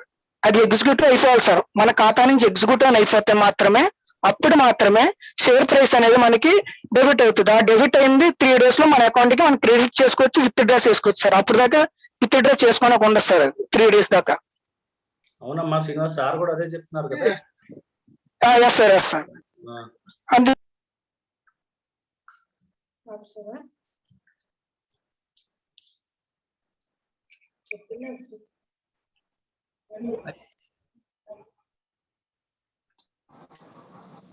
Hello, good evening sir.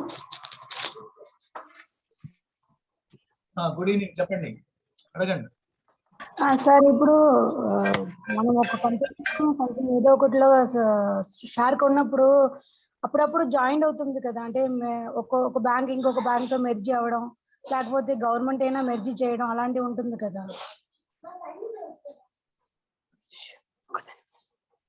Sir. అదే సార్, ఇప్పుడు నేను ఫర్ ఎగ్జాంపుల్ కి నేను ఒక బ్యాంక్ షేర్ ని కొన్నాను అనుకోండి సార్. ఇప్పుడు ఆ బ్యాంక్ వాళ్ళైనా లేకపోతే గవర్నమెంట్ వాళ్ళు ఉంటారు కదా, వాళ్ళైనా ఆ బ్యాంక్ ని మెర్జీ చేస్తున్నారు కదా. అంటే గవర్నమెంట్ బ్యాంక్ అవ్వడం అలాంటివి, లేకపోతే మామూలుగా ఒక బ్యాంక్ ఇంకొక బ్యాంక్ తో మెర్జీ అవ్వడం అలాంటివి ఉంటుంది కదా. సో అప్పుడు నేను ఒక షేర్ 10 రూపాయలను కొన్నాను అనుకోండి, దాని రేట్ లో ఏదైనా డిఫరెంట్ వస్తుందా? అంటే వాల్యూలో వాళ్ళు ఏదైనా తగ్గిస్తారా నా షేర్ వాల్యూని? అంటే ఎగ్జాంపుల్ చెప్పుకోవాలంటే ఇప్పుడు ఆంధ్ర బ్యాంక్ లో యూనియన్ బ్యాంక్ లో మెర్జ్ అయ్యాయి కదా. అదే ఎగ్జాంపుల్ చెప్పుకుంటే బ్యాంక్ రేషియో వస్తుంది అనమాట. ఆంధ్ర బ్యాంక్ 2 shares ఎన్నో ఇస్తారని చెప్పి 2 shares Andhra bank equal to ఒక యూనియన్ బ్యాంక్ రేషియో ఇస్తుంది. ఆ రేషియో ప్రకారం ఆ షేర్లు ఇచ్చేస్తారు అనమాట, కన్వర్ట్ చేస్తారు. ఇంకా ఆంధ్ర బ్యాంక్ ఉండదు. ఆంధ్ర బ్యాంక్ షేర్లు ఉన్న వాళ్ళందరికీ యూనియన్ బ్యాంక్ షేర్లు ఇచ్చేస్తారు. అంటే ఎగ్జాంపుల్ చెప్తున్నాను, 100 షేర్లు ఆంధ్ర బ్యాంక్ ఉన్న వాళ్ళకి 50 షేర్లు యూనియన్ బ్యాంక్ ఇస్తారనమాట. అలా రేట్ ఏమి మారదు, ఓకే ఓకే షేర్లు ఒకటే. Okay sir, thank you sir. Kalimala గారు క్లాస్ కంటిన్యూ చేస్తే. ఓకే ఓకే నెక్స్ట్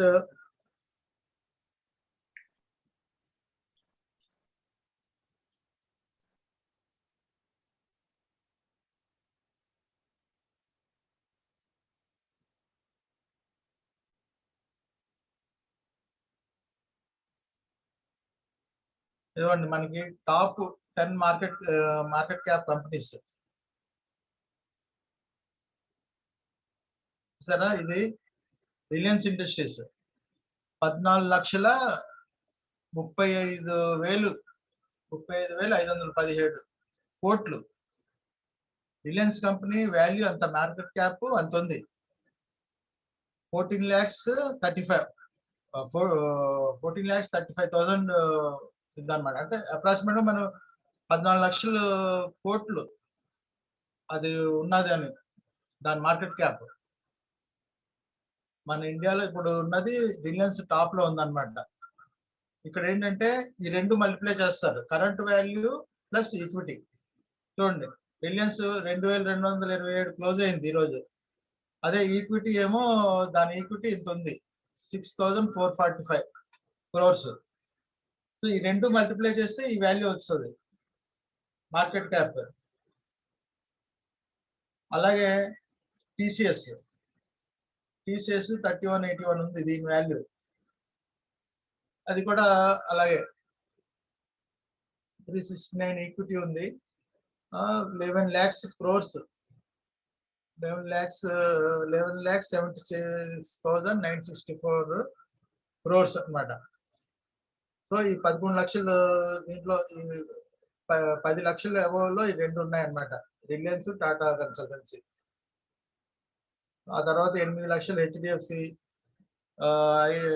ఇన్ఫోసిస్ దగ్గర 6 lakhs crores దగ్గరలో ఉంది, Hindustan liver 5,50,000, HDFC 4.6, ICICI, SBI, Kotak Mahindra, Wipro. So ఇవన్నీ హైయెస్ట్ దీంట్లో ఉన్నాయన్నమాట. లార్జ్ క్యాప్ కన్నా పెద్ద క్యాప్లు అనమాట. లార్జ్ క్యాప్ లోనే వస్తాయి ఇవి, కాదు హైయెస్ట్ లార్జ్ క్యాప్స్ అన్నమాట. ఆ 20,000 crores కన్నా ఎక్కువ ఉన్నవన్నీ లార్జ్ క్యాప్ లో వస్తాయి అనుకున్నాం కదా, అదనమాట. ఈ టాప్ 10 కంపెనీస్ ఇప్పుడు ఏంటంటే కాంపిటీషన్ అన్నమాట, 1 by 1. ఇప్పుడు అదాని గ్రూప్ సెకండ్ ప్లేస్ లో వస్తున్నాడు, కాకపోతే తనది ఒక కంపెనీ కాదు, చాలా కంపెనీలు ఉన్నాయి అదాని గ్రూప్ లో. రిలయన్స్ ఓన్లీ కంపెనీ, ఒక కంపెనీలో ఉన్న ఇవన్నమాట. ఇది మార్కెట్ క్యాపిటేషన్ 14,35,000 crores.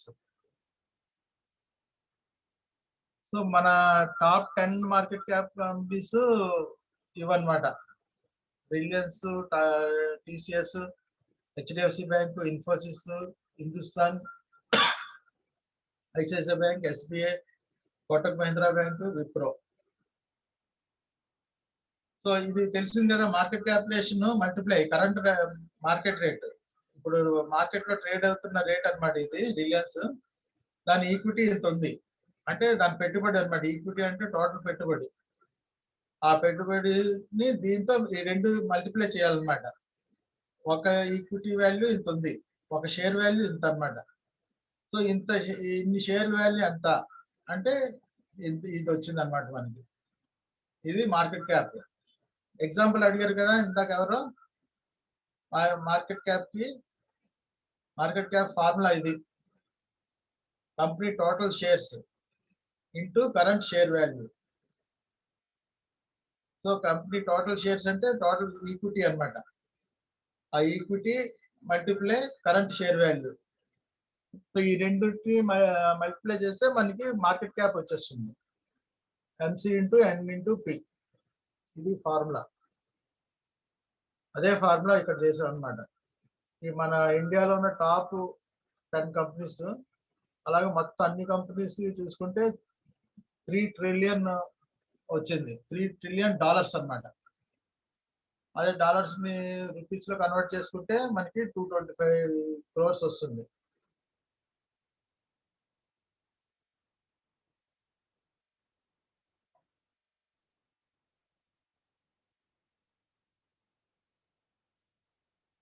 Hello.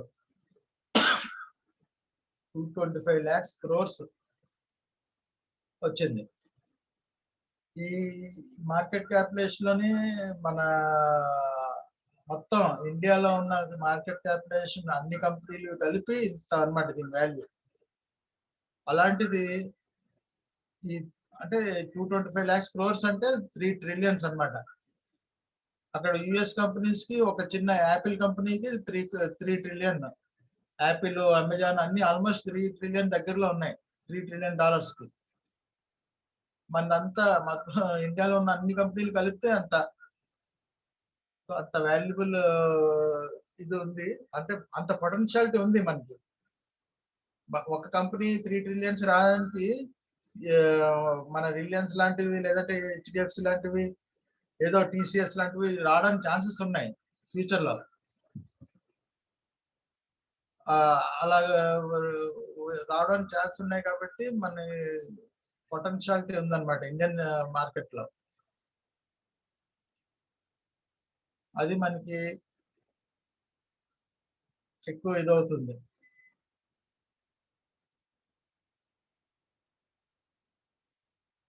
సో ఇది మార్కెట్ క్యాపిటలేషన్. మనకి ఈరోజు చెప్పుకున్నది ఇండెక్సెస్ గురించి. మన ఇండెక్సెస్ లోని ఓన్లీ బిఎస్సి, ఎన్ఎస్సి ఇండెక్స్ గురించి చెప్పుకున్నాం. ఒక్క ఇండెక్స్ లోని మనకి ఈ బిఎస్సి సెన్సెక్స్ ఒకటే కాకుండా ఇండెక్స్లు ఉంటాయి. ఇంకా బ్యాంక్ ఇండెక్స్ అని ఉంటుంది. అంటే దాంట్లో ఆ బ్యాంక్ ఇండెక్స్ అన్నిని బ్యాంక్ షేర్లు అన్ని ఉంటాయి దాంట్లో. ఆ బ్యాంక్ షేర్ వాల్యూ ఎంత పెరిగింది, ఆ షేర్లు పెరుగుతుంటే అది కూడా పెరుగుతుంటుంది. సో అలాగే బ్యాంక్ ఐటీ నిఫ్టీ అని ఉంటుంది. ఐటీ కంపెనీ అంటే సాఫ్ట్వేర్ కంపెనీస్ అన్నమాట. సాఫ్ట్వేర్ కంపెనీలు అన్ని ఉంటాయి దాంట్లో. అవన్నీ పెరుగుతుంటే ఐటీ ఇండెక్స్ పెరుగుతుంటది. అలాగే ఫార్మా ఇండెక్స్ ఉంటుంది, ఫార్మా అంతా పెరుగుతుంటది. అలాగే సెక్టర్ వైజ్ గా అన్నమాట. ఒక్క సెక్టర్ కి ఒక ఇండెక్స్ ఉంటుంది. మనం జనరల్ గా మన దగ్గర ఉన్న షేర్ చూసుకొని ఆ సెక్టర్ ఏది బ్యాంక్ షేర్ ఉంటే బ్యాంక్ ఇండెక్స్ పెరిగిందా తగ్గిందా అని చూసుకుంటే పెరుగుతుంది అని మనకి ఐడియా వస్తుంది. లేదా బ్యాంక్ ఇండెక్స్ బాగా తగ్గింది అయితే బ్యాంక్ షేర్ తక్కువలో ఉంటే కొనుక్కోవచ్చు అని చెప్పి మనం ఒక ఐడియా వస్తుంది. అలాగే ఐటీ షేర్లు తగ్గితే ఐటీ షేర్ కొనుక్కోవచ్చు అని మనకు తెలుస్తుంది. సేమ్ దీంట్లో ఉన్నట్టే దీంట్లో కూడా ఇండెక్స్లు ఉంటాయి. ఎన్ఎస్సిలో కూడా ఎన్ఎస్సి బ్యాంక్ ఇండెక్స్ ఉంటుంది, అలాగే ఐటీ ఇండెక్స్ ఉంటుంది, ఫార్మా ఇండెక్స్ ఉంటుంది. సో అన్ని ఇండెక్స్లకి కొన్ని షేర్లు తీసుకుంటారు అనమాట. అంటే కొన్ని ఆ ఫార్మా కంపెనీ ఫార్మా షేర్స్ తీసుకుంటారు, బ్యాంక్ ఉంటే బ్యాంకు షేర్ తీసుకొని అవి పెరుగుతుంటే ఆ ఇండెక్స్ పెరుగుతుంటది. అంటే దీనికి ఏంటంటే ఒక్క కంపెనీకి కొన్ని వెయిటేజ్ ఇస్తారనమాట. ఒక రిలయన్స్ ఉన్నది అంటే ఒక రూపాయి పెరిగితే అది ఎంతో 10 పాయింట్లు ఎంతో పెరుగుతుంది, 10 పాయింట్లు అనమాట. అదే 10 రూపాయలు పెరిగితే అక్కడ 50 పాయింట్లు ఎంతో వస్తుంది. అలాగే అన్ని మొత్తం 30 షేర్లకి వేసుకుంటూ వెళ్తారు. ఆ పెరిగిన పాయింట్స్ అన్ని వేస్తారు. కొన్ని 30 కంపెనీలో కొన్ని ఏమైనా తగ్గితే ఆ తగ్గిన ఇవి మైనస్ వేస్తారు, మైనస్ పాయింట్స్. రిలయన్స్ లోని హెచ్డిఎఫ్సి లో అన్నింటిలో ప్లస్ లో వచ్చి కొన్ని టీసీఎస్ లో ఐటీ ఇన్ఫోసిస్ అవన్నీ తగ్గాయి అనుకోండి, సో బ్యాలెన్స్ అవుతుంది అనమాట.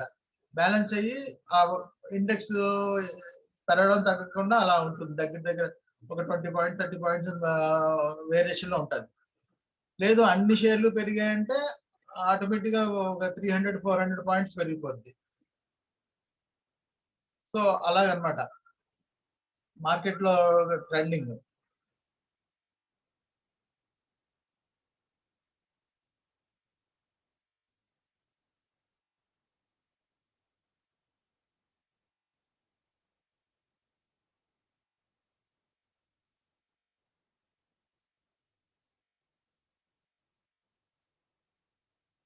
సో అవన్నమాట మన మార్కెట్ క్యాపిటలైజేషన్, ఇండెక్సెస్. సో దాని నుంచి తెలుసుకున్నాం. ఇక్కడ కొన్ని క్వశ్చన్స్ పెట్టానా, 5 క్వశ్చన్లు ఇచ్చాను ఇక్కడ చూడండి. మీరు ఏం చేస్తారంటే ఆ చాట్ బాక్స్ లోని ఆన్సర్ రాయండి. 1కి ఆన్సర్, 2కి ఆన్సర్,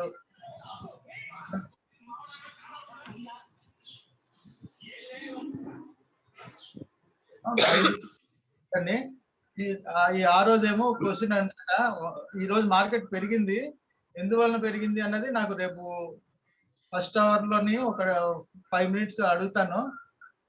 మీరు చాట్ లో ఆన్సర్ రాసేయండి. ఎందుకు పెరిగింది అన్నది మీ చాట్ బాక్స్ లో రాసేయండి. ఓకేనా? 5 క్వశ్చన్స్ కి ఆన్సర్ రాయండి.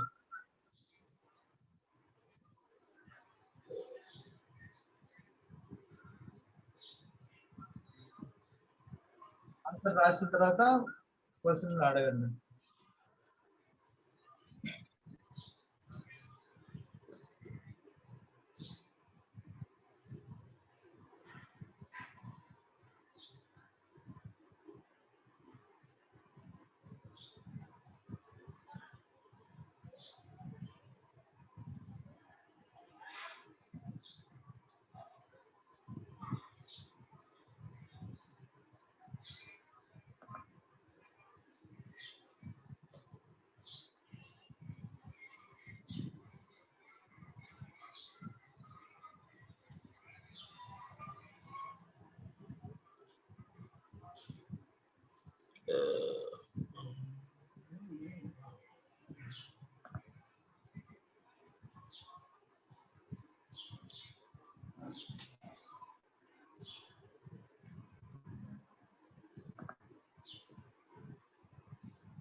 సార్ మీరు చాట్ బాక్స్ ఫాలో అవుతున్నారు కదా, ఆన్ స్పాట్ లోనే ఏమైనా తప్పు పెడుతుంటే కరెక్ట్ చేశారు సార్.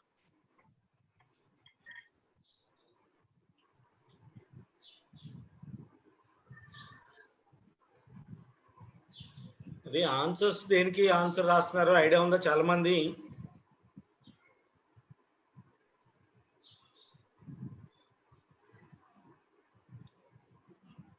ఆ క్వశ్చన్ ఆన్సర్స్ అన్ని మొత్తానికి పెట్టి పంపండి, ఒక్కొక్క క్వశ్చన్ కాదు.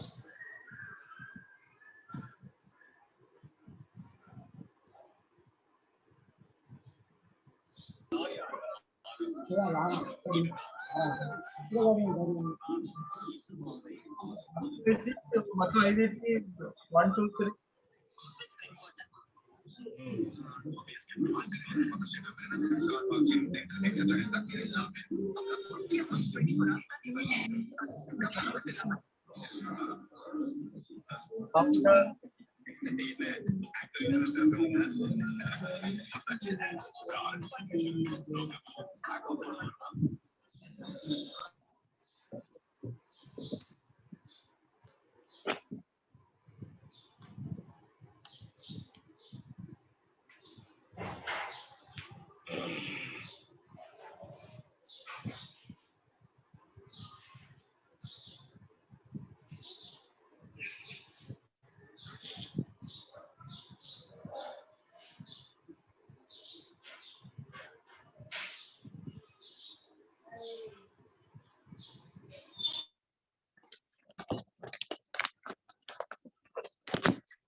వాట్ ఈస్ బిఎస్సి అని అడగలేదు నేను. What is BSc index, index పేరు ఏంటి అని అడిగాను. ఇండెక్స్ పేరు first question what is BSc index అంటే ఇండెక్స్ ఏంటి, బిఎస్సి ఇండెక్స్ ఏంటి దాని పేరు.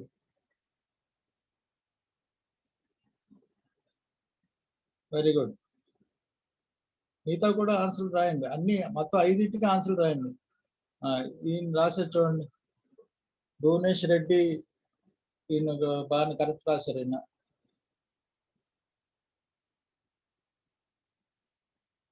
ఈయన స్వప్న గారు కూడా కరెక్ట్ రాశారు.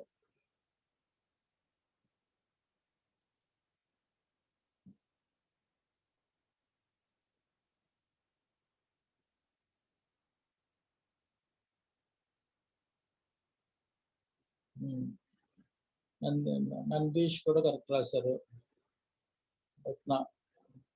పత్న కూడా కరెక్ట్ రాశారు.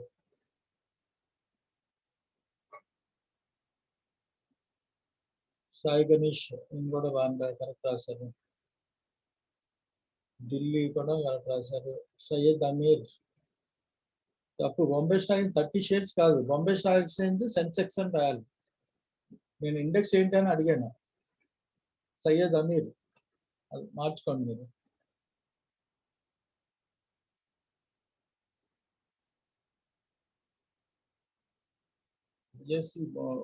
అది నవీన్ కరెక్ట్ రాశారు. చాలా మంది కరెక్ట్ గానే రాస్తున్నారు.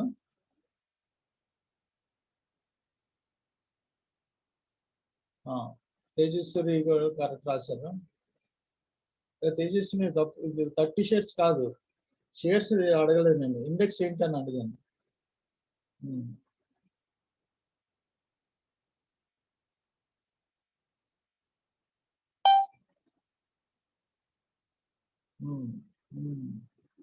రైట్.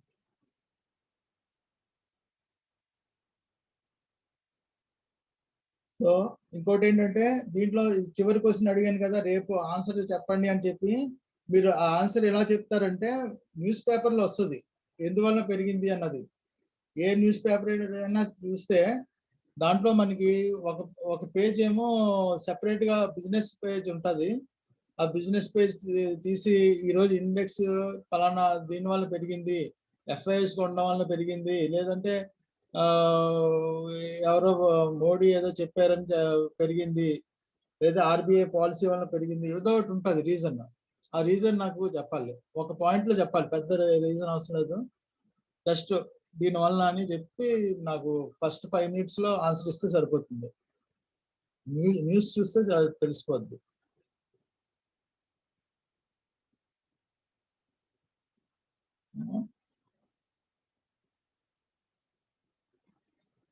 సిక్స్త్ క్వశ్చన్ రేపు ఇవ్వండి, రేపు ఆన్సర్ ఇవ్వండి.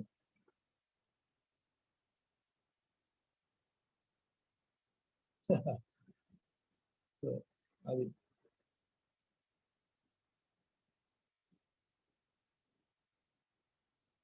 ఇప్పుడు దీంట్లో క్వశ్చన్స్ ఏమైనా ఉంటే అడగండి.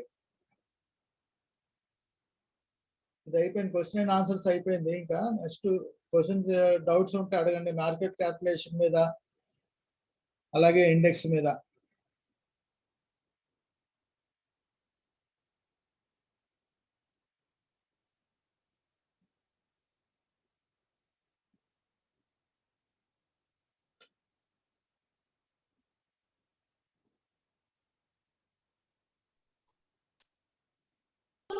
Hello sir.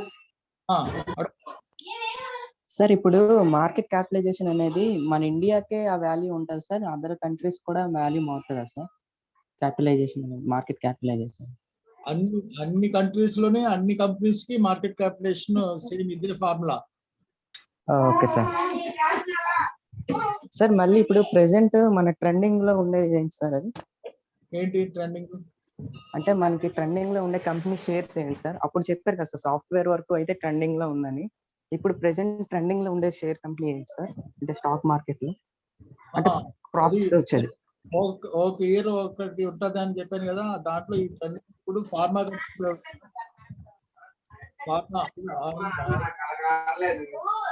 Hello sir. పెరుగుతాయి, ఇంకా పెరుగుతాయి ఫార్మా కంపెనీ. ఫార్మా కంపెనీసా సార్? ఉంది ఇప్పుడు. Okay sir. సార్ మరి ఇందాక నిఫ్టీకును సెన్సెక్స్ కి షేర్ వెబ్సైట్స్ పెట్టారు కదా సార్? ఇందాక నిఫ్టీకును సెన్సెక్స్ కి వెబ్సైట్స్ పెట్టారు కదా సార్, మనం అంటే వాల్యూస్ చూసుకోవడానికి. అవి అనేది అన్ని కంపెనీస్ కి, అంటే అన్ని కంపెనీస్ చూడొచ్చు సార్ ఆ వాల్యూస్ అందులో, అంటే ఆ వెబ్సైట్ లో? చూడొచ్చు. Okay sir, thank you sir.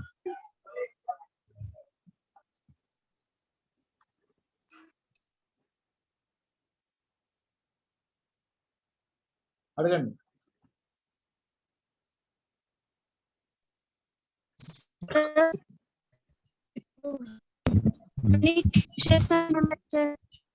Good evening.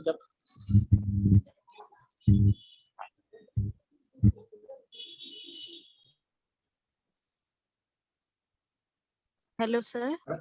అడగండి అమ్మా లక్ష్మి. ఒక కంపెనీకి ఎన్ని షేర్స్ అని ఉంటాయి సార్? ఒక కంపెనీకి ఎన్ని షేర్లు అన్నది ఫిక్స్డ్ గా ఉండదమ్మా. ఏ కంపెనీకి దానికి సెపరేట్ గా ఇష్యూకి వస్తాయి అవి.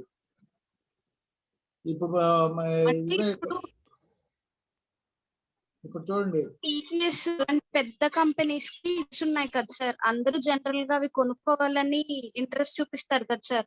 అప్పుడు అవన్నీ అయిపోతే, అంటే అవైలబుల్ గా ఉన్న షేర్స్ అన్ని కొనేసుకుంటే మళ్ళీ ఎక్కడి నుంచి వస్తాయి సార్ కంపెనీకి? ఆ కొన్న వాళ్ళు మళ్ళీ అమ్ముతారు. కొన్న వాళ్ళు ప్రతి వాళ్ళు దాచుకోరు. అమ్మడం అన్ని రోజులు జరుగుతూ ఉంటాయి. ఏ రోజు కావాలన్నా మనం కొనుక్కోవచ్చు. ఏ రోజు కావాలన్నా. చూడండి, 300 ఇది రిలయన్స్ ఈక్విటీ అయితే 6,445 కోట్లు షేర్లు ఉన్నాయి. అలాగే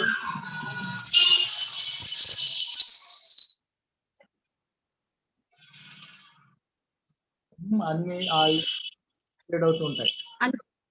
అంటే సార్ మీరు మనం చెప్పారు కదా 49% మాత్రమే షేర్స్ పబ్లిక్ కి ఇస్తారు కొనుక్కోటానికి అని. ఆ 49% లో ఎన్ని షేర్స్ ఉంటాయి అనేది కంపెనీ ఇస్తామా సార్? 49 షేర్స్ తర్వాత ప్రమోటర్స్ దగ్గర మిగతా ఉంటాయి అన్నమాట. 49% మార్కెట్ లో అమ్ముతారు అనేది బ్యాంకులకి ఇస్తారు. అలాగా బ్యాంకులకి 51% వరకు గవర్నమెంట్ ఉంచుకుంటుంది. 49% మిగతా కంపెనీలు 50% ఉంచుకొని పబ్లిక్ ఏమో మిగతా 80% ఇవ్వచ్చు. కాకపోతే మనం మార్కెట్ క్యాప్ క్యాల్కులేట్ చేసేటప్పుడు మొత్తం ప్రమోట్ మొత్తం అంతా క్యాల్కులేట్ చేస్తాం. టోటల్ ఈక్విటీ క్యాల్కులేట్ చేస్తాం. సో మొత్తం మార్కెట్ లో మొత్తం ఈక్విటీ వాల్యూనే క్యాల్కులేట్ చేస్తాం. Okay sir, thank you. Okay.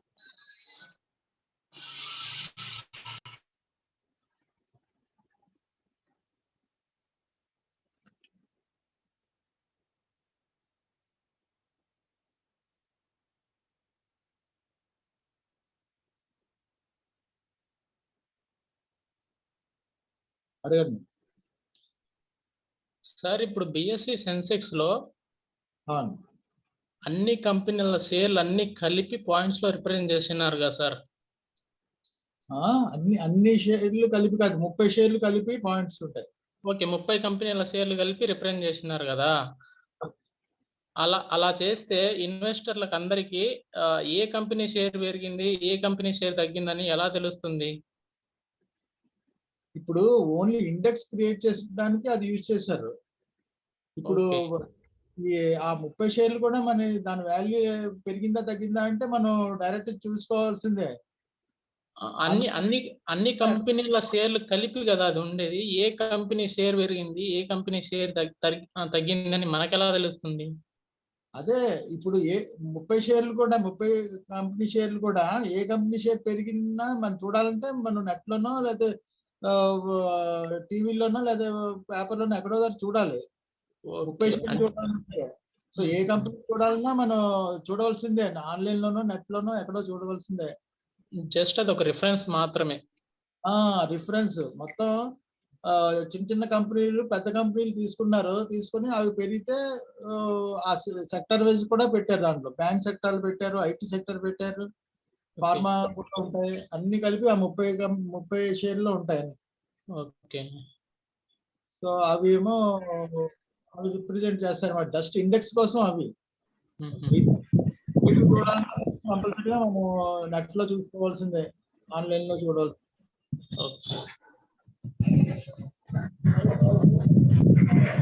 Sir ఆ ఈక్విటీ ఉన్న నెంబర్స్ అనేవి ప్రెసెంట్ కోర్స్ లో చూపిస్తుందా అది? క్రోర్స్ లోనే. క్రోర్స్ లో, ఓకే సార్, ఓకే.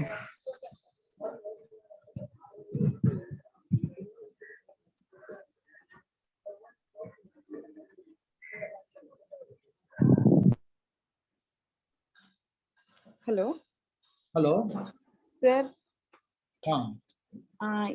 ఇంట్రాడేలో మేము 5 రూపీస్ కి షేర్ కొనుక్కున్నాం అనుకోండి సార్, 7 కి అమ్మేస్తాము. మళ్ళీ అదే 7 కి కొనుక్కుని ఇంకొకరు 10 కి అమ్మేస్తారు. సో ఇలా ఇంట్రాడే చేయడం వల్ల కంపెనీకి యూజ్ ఏంటి సార్? కంపెనీకి ఉపయోగం ఏంటా? అవును సార్, అవును సార్. అంటే ఇది మనమే కొనుక్కుని అమ్మేస్తున్నాం సార్ షేర్స్ అన్ని, వాళ్ళకి యూజ్ ఏముంటది సార్ ఇది? కంపెనీకి ఉపయోగం ఏంటంటే అది పెరుగుతుంటే ఒక కంపెనీకి లాభం కదా. కంపెనీ షేర్ పెరుగుతుంటే, షేర్స్ పెరుగుతుంటే వాళ్ళకి లాభమా సార్?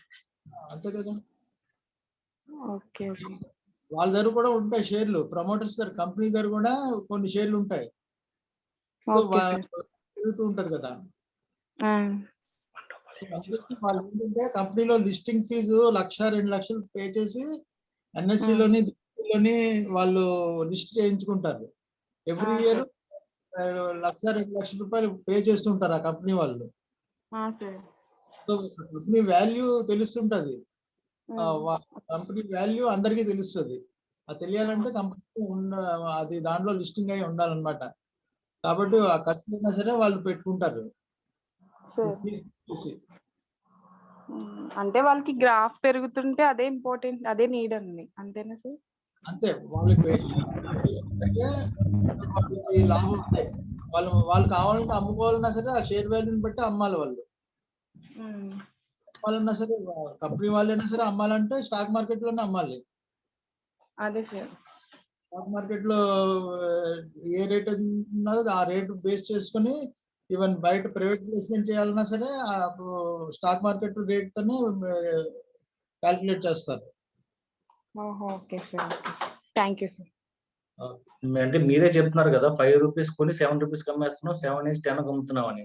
నాటేమైనా షేర్ వాల్యూ పెరుగుతున్నట్టే కదమ్మా. అదే అంటే నా డౌట్ ఏంటంటే సార్, అలా పెరుగుతుంది, ఇప్పుడు మేము అమ్మేస్తున్నాం సార్, వేరే వాళ్ళు కొనుక్కుంటున్నారు దాన్ని. సో అలా చేయడం వల్ల కంపెనీకి అయితే యూజ్ ఏంటి అని సార్? అంతే.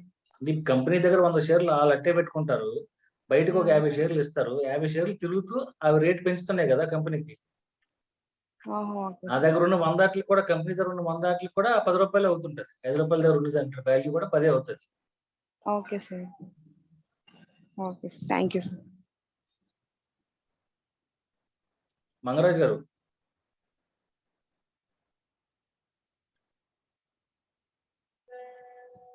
మంగరాజ్ గారు,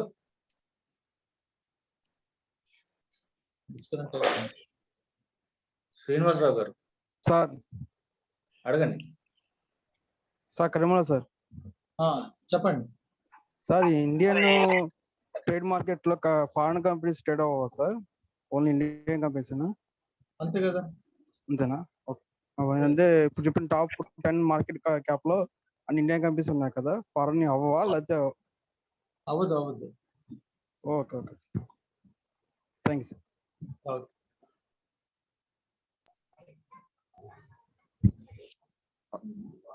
hello sir, good evening sir. Sir ఏం లేదు, అబ్స్ట్రాక్ట్ షేర్స్ కొన్నాను సార్ నేను. అది T1 హోల్డింగ్ లో ఉంది సార్. ఏదండి సార్? అబ్స్ట్రాక్ట్ షేర్స్ కొన్నాను సార్ నేను. ముత్తూట్ ఫైనాన్స్ అండ్ రోసర్ బయోటెక్ 3 షేర్లు కొన్నాను సార్ నేను. ఓకే. అదేనా T1 హోల్డింగ్ లో ఉన్నాయి సార్, అది 3 షేర్లు. T1 ప్లస్ షేర్స్ లో ఉన్నాయి సార్. T1 ప్లస్ హోల్డింగ్ లో ఉన్నాయి సార్ షేర్లు అనేది. నేను సేల్ చేశాను. సేల్ చేస్తే అది రిజెక్టెడ్ అయిపోతుంది. అది దేని వల్ల రిజెక్ట్ అయింది నాకు తెలియలేదు సార్. కొంచెం చెప్తారా సార్? సార్ హరీష్ గారు, ఇది కన్సల్టెన్సీ ప్లాట్ఫామ్ కాదండి. ఇది కొత్తగా నేర్చుకోవడానికి ఏదో ట్రైనింగ్ క్లాస్ అంతేగాని మీరు కన్సల్టెన్సీ సర్వీస్ కింద యూజ్ చేస్తే ఎలా? సరే అడుగుదామని అడగాను అందుకే. అదే మీరు ఎక్కడ చేస్తున్నారు వాళ్ళని అడగాలి. ఏ కంపెనీ చేస్తున్నారో వాళ్ళని అడిగితే ఎందువల్ల ఓకే సార్. Okay sir. మీ ఎగ్జిక్యూటివ్ ఆర్ఎం ఎవరో ఉంటారు, వాళ్ళని అడిగితే చెప్తారు ఎందువల్ల అయింది, లేదా టెక్నికల్ ప్రాబ్లమా లేదా మీ ప్రాబ్లమా వాళ్ళ ప్రాబ్లమ్ అన్నది వాళ్ళు చెప్తారు.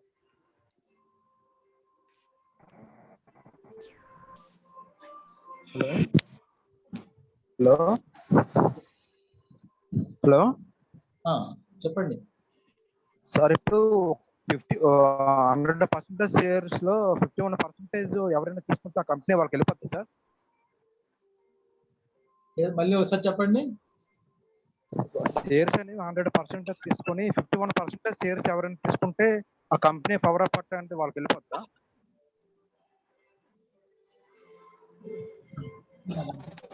హలో హలో 100 షేర్లు కొంటున్నారా సార్? 100% షేర్స్ ఒక కంపెనీ 100% షేర్స్ తీసుకొని 51% షేర్స్ ఎవరైనా తీసుకుంటే కంపెనీలో ఆ కంపెనీ అనేది పవర్ ఆఫ్ వాళ్ళకి వెళ్ళిపోద్దా? 51% షేర్స్ అనేది ఎవరైనా తీసుకుంటే కంపెనీ యొక్క వారి చేతుల్లోకి వెళ్ళిపోద్దా అని. అది ప్రమోటర్ 51 స్టేక్ ఎవరైనా కొనుక్కుంటే డిఫరెంట్ గా ప్రమోటర్ అయిపోతారు. హైయెస్ట్ ఎవరున్నారు కంపెనీ ఓనర్లోకి వెళ్ళిపోద్ది 51% ఉంటే. అంటే అక్కడ డైరెక్టర్ కింద అవ్వాలి ముందు. డైరెక్టర్ బోర్డ్ ఆఫ్ డైరెక్టర్స్ లో వాళ్ళు నాకు 51% ఉంది కాబట్టి నేను టేక్ ఓవర్ చేస్తున్నాను, నేను ఎండి ఉంటాను అని చెప్పి అడగొచ్చు. Okay okay. కానీ ఇద్దరు ముగ్గురు కలిసి 51% అయినా సరే వాళ్ళ ఇంటికోవచ్చు కదా సార్? 51% సరే చాలకపోతే ఎవరైనా ముగ్గురు నలుగురు కలిసి ఎన్నుకున్నా సరే అలాగనే అవుద్ది సార్ అది? అవ్వచ్చు. Okay thank you sir.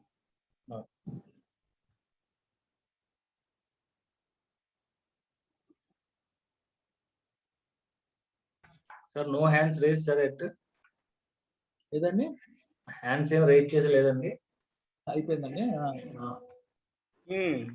Any doubts ఏమైనా ఉన్నాయో చెప్పండి సార్. ఇందాక ఎవరో చాట్ బాక్స్ లో అడిగారు, ఈ అప్ అండ్ డౌన్స్ ఎవరు డిసైడ్ చేస్తారని చెప్పేసి అని అడిగారు ఎవరో.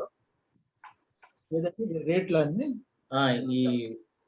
ఈ stock market up and down, markets up and down ఎవరు డిసైడ్ చేస్తారు, ఎక్కడ ఎలా డిసైడ్ అవుతుందని చెప్పి అడిగారు. అది ఆల్రెడీ చెప్పాను.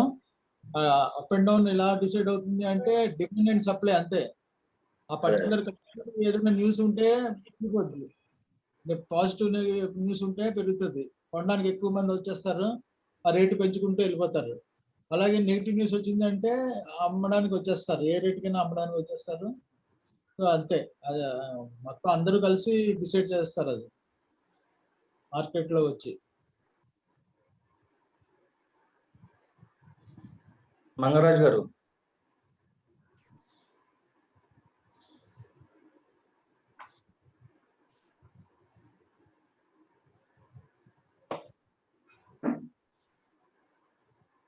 ప్రియా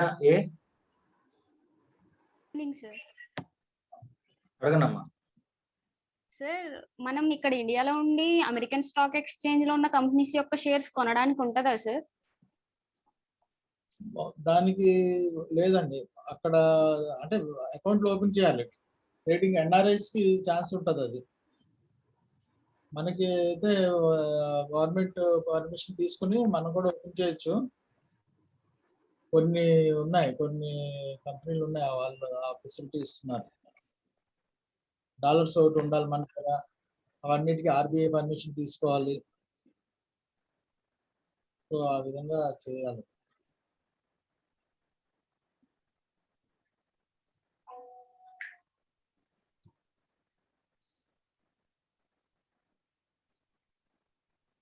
అరవింద్,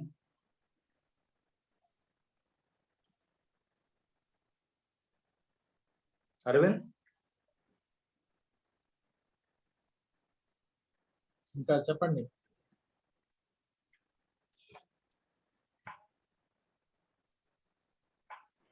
రవికుమార్ గారు. అది వాట్సాప్ రెండో గ్రూప్ లింక్ అండ్ షేర్ చేయండి అబ్బా సార్. ఎవరన్నా సార్ వాట్సాప్ గ్రూప్ ది రెండోది ఉంది కదా, రెండో గ్రూపు ఒక గ్రూప్ ఫుల్ అయితే రెండో గ్రూప్ షేర్ చేయండి ఒకసారి. ఎవరు రవికుమార్ గారు మీ క్వశ్చన్ సార్. ఇప్పుడు రిలయన్స్ షేర్లు మొత్తం వచ్చేసి 6400+ ఉన్నాయి కదా వాటికి. అందులో నేను ఒక షేర్ కొనుక్కున్నాను అనుకోండి, అది ఇవాళ కొనుక్కున్నాను, రేపు అమ్మాను అనుకోండి, దాని యొక్క డిఫరెన్స్ వచ్చేసి షేర్ వాల్యూ యొక్క డిఫరెన్స్ వచ్చేసి ఒక 30 రూపాయలు 40 రూపాయలు ఉంది. అంటే ఇవాళ నేను కొని రేపు కానీ ఎల్లుండి కానీ అమ్మితే ఒక 40 రూపాయలు నాకు లాభం అన్నట్లుగానా? అంతే కదా. అంటే ఆ చార్జెస్ అన్ని తీసేగా మీకు ప్రాఫిట్ లాస్ అనేది తెలుస్తుంది మీకు. ఓకే. ఇప్పుడు ఒక 10 రోజులు అలానే హోల్డ్ చేసుకున్నాను అనుకోండి, ఏదండి ఒక షేర్ కొనుక్కొని 10 రోజులు అలానే పెట్టుకున్నాను అనుకోండి, ఓకే, అప్పుడు నాకు ప్రాఫిట్ ఎంత వచ్చిందని ఎలా తెలుస్తుంది? ఎంత పెరిగితే అంత ప్రాఫిట్ మీకు. అంటే 10 రోజుల్లో కూడా ఎంత పెరిగితే అంతనా? డైలీ మీకు ట్రేడ్ అవుతుంటది. ఓకే. అది ఎప్పుడు మీరు అమ్మాలనుకుంటే అప్పుడు అమ్ముకోవచ్చు. ఆ రోజు రేటు పెరిగి ఉంటే మీకు ప్రాఫిట్, తగ్గి ఉంటే లాస్. అంటే ఆ ప్రీవియస్ రోజు మీద ఈ రోజు మీద ఆ డిఫరెన్స్ ఎంత అయితే ఉంటుందో అది మాత్రమే నాకు ప్రాఫిట్ అన్నట్లా? అలా కాదు, మీరు కొన్న రేట్ ఉంటుంది కదా. సపోజ్ 100 రూపాయలు కొన్నారు, ఓకే, 10 రోజుల తర్వాత 104 రూపీస్ ఉంది అంటే మీకు 4 రూపీస్ ప్రాఫిట్ అన్నమాట. అలా కాకుండా 96 రూపీస్ ఉంది, 4 రూపీస్ మైనస్ లాస్ లో ఉంది. ఒకవేళ అమ్మితే ఆ రోజుకి, లేదు నేను ఈ రోజు తగ్గి ఉంది కాబట్టి నేను అమ్మను అని చెప్పి మీరు అలా ఉంచుకున్నారు, ఒక 20 డేస్ తర్వాత మళ్ళీ 110 రూపీస్కి వెళ్ళింది. సో అక్కడ 10 రూపీస్ ప్రాఫిట్ అన్నమాట. మీరు అమ్మినప్పుడే ఆ ప్రాఫిట్ లాస్ అయినా అమ్మితేనే, అమ్మకపోతే ఈ రోజులైనా ఉంచుకోవచ్చు మీ దగ్గర. మీకు కొన్న రేట్ గుర్తుంటుంది కాబట్టి మీరు పెరిగే వరకు వెయిట్ చేయొచ్చు. Okay sir. ఇప్పుడు ఎగ్జాంపుల్ నేను ఐసిఐసిఐ బ్యాంక్ షేర్స్ కొన్నాను. షేర్ కొన్న తర్వాత అన్ని సేల్ చేశాను, ఒక్క షేరే మిగిలిపోయింది 475 రూపాయలు. ఒక 6 months తర్వాత డౌన్ అయిపోయింది, బాగా డౌన్ అయ్యి చార్జెస్ అన్ని అయిపోయిన తర్వాత ఈ 350 475 రూపీస్ కూడా మొత్తం జీరో అయిపోయింది. అంటే ఆ చార్జెస్ 1 year ఆల్మోస్ట్. అంటే there is no share. Zero అవ్వదండి. అంటే zero in the sense share zero అవ్వలేదు, నా అకౌంట్ లో జీరో బ్యాలెన్స్ అయింది. దాన్ని సెల్ చేసి వాడే జీరో అవ్వదండి. మీకు ఒక షేర్ ఉన్నా సరే ఆ ఒక షేరు దాని వాల్యూ సపోజ్ ఐసిఐసిఐ బ్యాంక్ ఉన్నదంటే ఎప్పుడు జీరో అవుతుంది. ఒకవేళ అయితే 400ది 200 అవ్వచ్చు, లేదా 100 రూపాయలు అవ్వచ్చు, లేదా 50 రూపాయలు అవ్వచ్చు. సో 50 రూపాయలు మీరు ఒక షేర్ అమ్మితే 50 రూపాయలు వస్తుంది మీకు. సో ఒకవేళ కానీ సపోజ్ ఐసిఐసిఐ ఏదో స్కామ్ లో ఉండిపోయి అది క్లోజ్ అయిపోయింది అనుకుంటే అప్పుడు మీకు జీరో అవుతుంది. మామూలుగా జీరో అనేది ఉండదు. కొన్ని కంపెనీస్ లిస్టింగ్ అవ్వకుండా డీలిస్ట్ చేసేస్తారు.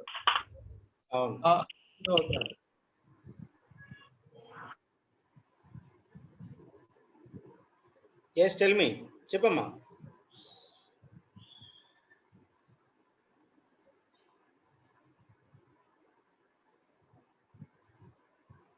అడగండి.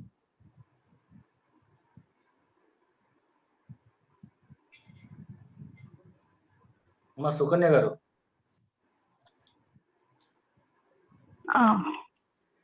Hello, good evening sir. Sir actually ఈ సెల్లింగ్ అనేది బయింగ్ అనేది చెప్తున్నారు కదా, అసలు మనం ఆ షేర్లు అనేవి కొనేది డైరెక్ట్ గా కంపెనీ దగ్గరే కొంటాం కదా. మరి మనం అమ్మేది అనేది బయర్స్ అనేది ఎవరికి సార్ అమ్మేది? మనం నార్మల్ గా ఈ పార్టిసిపెంట్స్ కేనా, లేదా డైరెక్ట్ గా మనం కంపెనీకి మళ్ళీ సేల్ చేస్తామా? అది నాకు క్లారిటీ లేదు. అదే ఇప్పుడు మీరు షేర్ కొనడానికి మీరు తెచ్చింది కంపెనీ నుంచి కొన్నారు, అది అమ్మేటప్పుడు సెకండరీ మార్కెట్ లో స్టాక్ మార్కెట్ లో అమ్ముతున్నారు. సో మీరు ఇలా అమ్మడానికి మీరు ఎలా వెళ్తున్నారో అలాగే కొనడానికి కూడా వెళ్తారు స్టాక్ మార్కెట్ కి. డబ్బులు తీసుకొని కొందామని వెళ్తారు, వాళ్ళు కొనుక్కుంటారు. అది కంపెనీ కొనదు, కంపెనీ ఎప్పుడు కొనదు. అంటే కంపెనీ ఎప్పుడైనా షేర్ వాల్యూ బాగా తగ్గిపోయిందంటే బైబ్యాక్ పైన వచ్చి కొనుక్కోవచ్చు. అంతేగాని మీరు ఇచ్చింది మాత్రం కొనడానికి వచ్చిన వాళ్ళు కొంటారు అక్కడ. మీరు అమ్మడానికి ఎలా వెళ్తున్నారో కొనడానికి కూడా చాలా మంది వెళ్తారు. అలాగా థౌజండ్స్ లక్షల్లో వెళ్ళి ట్రేడ్ కొనడం అమ్మడం చేస్తుంటారు. మనం ఏ షేర్ కూడా డైరెక్ట్ కొనట్లేదు కదండి, ఏ కంపెనీ కూడా డైరెక్ట్ గా అమ్మదు కదా, మనకి మీడియేటర్ ఉన్నాడు కదా. ఓకే ఓకే డైరెక్ట్ గా నేను అందులోనే కొంటున్నాం కదా, మరి ప్రతి ఒక్కరు డైరెక్ట్ గా కంపెనీలోనే కొంటారు. సో మన దగ్గర ఇంట్రెస్ట్ చూపారు కదా అనేసి నేను ఆలోచిస్తాను. లేదు లేదు, ఏ షేర్ మనం డైరెక్ట్ గా కొనము, డైరెక్ట్ గా అమ్మము. అదే స్టాక్ ఎక్స్చేంజ్. సో మనదే ప్రైమరీ మార్కెట్ లో ఎక్కువ మంది పెడతారు కానీ అందరికి ఇవ్వరు అన్నమాట, కొంతమందికి ఇస్తారు. కొంతమంది వచ్చి మళ్ళీ అమ్ముతారు కదా, అప్పుడు సెకండరీ మార్కెట్ అలాట్ కాని వాళ్ళందరూ ప్రైమరీ వాళ్ళందరూ వచ్చి సెకండరీ మార్కెట్ లో కొనడం మొదలెడతారు. సో షేర్ వాల్యూ తగ్గినప్పుడు కూడా కొనడానికి వస్తారు. అలాగే వాళ్ళు అమ్మేవాళ్ళు స్టాక్ మార్కెట్ లో అదర్ దాన్ కంపెనీస్ అన్నమాట, ఇండివిజువల్స్ ఉంటారు. సో మనం అమ్మాలి అనుకుంటే బ్రోకర్ కి చెప్పాలా సార్? అంతేగా మీ అకౌంట్, ట్రేడింగ్ అకౌంట్ ఓపెన్ చేసుకోవాలి, అమ్ముకోవాలి, ట్రేడింగ్ కూడా చేయొచ్చు. ఓకే సార్, ఓకే అర్థమైంది ఇప్పుడు. Thank you. హలో, చెప్పు, మాట్లాడు కుమార్. సార్ నేను ఇప్పుడు 5:10 కి నేను షేర్ ని సేల్ చేస్తా సార్. నాకు మనీ క్రెడిట్ అయింది అయితే కనుక 5:30కి సార్. మరి నాకు ఎప్పుడున్న అమౌంట్ క్రెడిట్ అవుతుంది సార్? 5:10 కొన్న అమౌంట్ క్రెడిట్ అవుద్దు, 5:30 కొన్న షేర్ వాల్యూ అమౌంట్ క్రెడిట్ అవుద్దు? ఇది టైమింగ్స్ మీరు తప్పు చెప్తున్నారు. 3 to 3:30 ఆ టైం అనుకోండి సార్. 3:30 మీరు ఈ 3:30 9 o'clock 9:15 నుంచి 3:30 లోపు ఎప్పుడు అమ్మినా సరే మీకు T+2 అంటే ట్రేడింగ్ డే నుంచి 2 వర్కింగ్ డేస్ మధ్యలో సాటర్డే సండేస్ హాలిడేస్ ఏమైనా వచ్చిందంటే అవి కన్సిడర్ చేయరు. T+2 లో మీ బ్యాంక్ అకౌంట్ లో మీ ఏదైతే బ్యాంక్ అకౌంట్ ఇచ్చారో ఆ అకౌంట్ లో వచ్చేస్తుంది. Okay sir, okay sir. Sir WhatsApp link ఇప్పుడు షేర్ చేశారు కదా, నేను ఆల్రెడీ వాట్సాప్ గ్రూప్ లో జాయిన్ అయ్యాను. ఇప్పుడు పెట్టిన లింక్ వాట్సాప్ గ్రూప్ లో కూడా జాయిన్ అవ్వాలి సార్ ఖచ్చితంగా? వద్దు, ఏదో ఒక గ్రూప్ లోనే ఉండాలి. Okay sir, thank you sir. గారు, ఇది రెండో వాట్సాప్ గ్రూప్ ఏదన్నా ఉంటే అది ఒకటి ఫుల్ అయిందంట, రెండోది ఏమైనా ఉంటే అదే రెండో లింక్ పెట్టమన్నాను మన కుర్రోళ్ళని. రెండో లింక్ లో ఒక్క నిమిషం,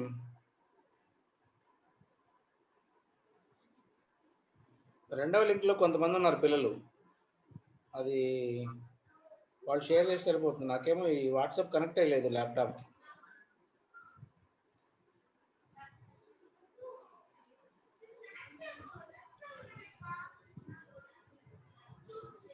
సరే, ఈ లోపు అడిగాను, నేను ట్రై చేసి పెడతాను మీకు లింక్. హలో, రామయ్య గారు అడగండి. చెప్పండి.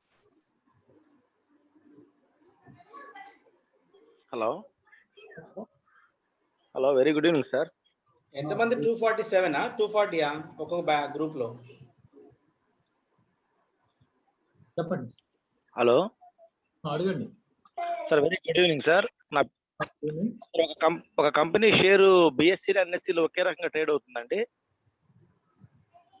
ఒకే రకంగా ఉంటది, ఒక 1 రూపీ అటు ఇటు ఉంటది, ఆల్మోస్ట్ సేమ్ గా ఉంటది. అటువంటిప్పుడు ఏది ఫాలో అవుతే బెటర్ సార్? ఎన్ఎస్సి ఫాలో అవుతే బెటరా, బిఎస్సి ఫాలో అయితే బెటరా సార్? ఏదైనా పర్లేదు. యాక్చువల్గా ఏంటంటే ఎన్ఎస్సి లో కొద్దిగా యాక్టివ్ గా ఉంటాయి, వాల్యూమ్స్ ఎక్కువ అవుతుంటాయి కాబట్టి ఎక్కువ మంది ఎన్ఎస్సి ప్రిఫర్ చేస్తారు. ఓకే.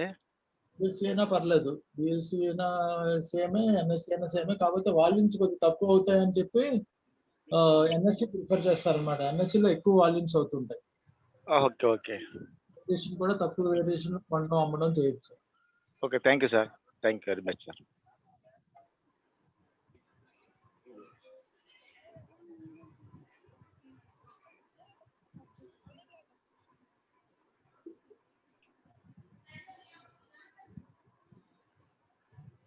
చెప్పండి.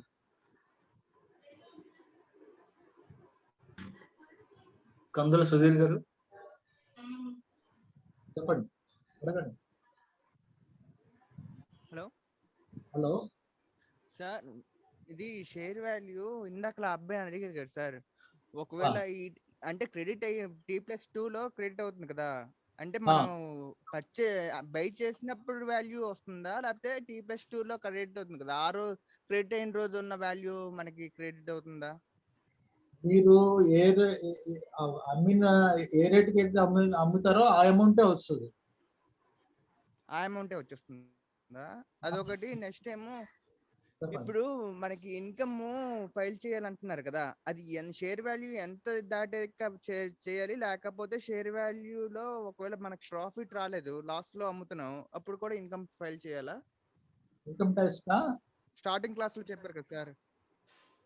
ఇన్కమ్ ట్యాక్స్ అయితే 1 year లోపు అయితే మీకు 15% ట్యాక్స్ ఉంటుంది. 1 year 2018 తర్వాత ఇన్వెస్ట్ చేసిన వాళ్ళకి 10% లాంగ్ టర్మ్ ట్యాక్స్. ఇప్పుడు మనం కొత్తగా కొన్ని అమ్మితే 1 year లోపు అమ్మి ప్రాఫిట్ బుక్ చేసాం అనుకోండి, ప్రాఫిట్ బుక్ చేసి అది మనం ఐటీలో రిటర్న్ చూపించుకుంటే 15% చూపించాలి. 15% ట్యాక్స్ ఉంటుంది. మీకు చార్టెడ్ అకౌంట్ చెప్తారులేండి. 1 year లోపు అయితే, 1 year దాటితే 10%. 1 year దాటి ఎన్ని ఇయర్స్ చెప్పండి. అది ప్రాఫిట్ మీద షేర్ వాల్యూ మీద సార్ ఏది ట్యాక్స్ కట్టవలసింది? ప్రాఫిట్ మీదే. అదే ప్రాఫిట్ మీదే. ఓకే. అది ఇంత దాటాక కట్టాలనే ఉంది, ఎంతైనా సరే కట్టాల్సిందేనా? మీకు అది క్లియర్ గా వాల్యూ దాటాక సిఏ చెప్తారు, మీ సిఏ చెప్తారు. ఎంతైనా సరే మీ ప్రాఫిట్ ఎంత వచ్చినా సరే అది మీకు ఎలిజిబిలిటీ ఉంటే అది దాటితే ట్యాక్స్ కట్టాలి. మీ ఇది ఉంటుంది కదా 5 lakhs ఏదో స్లాబ్ ఉంటుంది, ఆ 5 lakhs దాటితేనే కట్టవలసి ఉంటుంది, లేదంటే అవసరం ఉండదు. ఆ స్లాబ్ చూసుకుని సిఏ చెప్తారు మీకు ఎంత కట్టాలన్నది. జనరల్ గా అయితే మాత్రం 15%.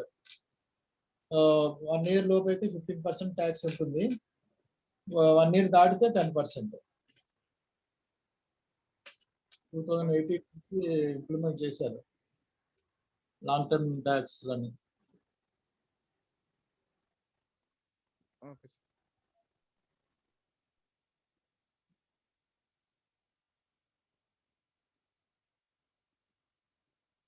మంగరాజ్ గారు.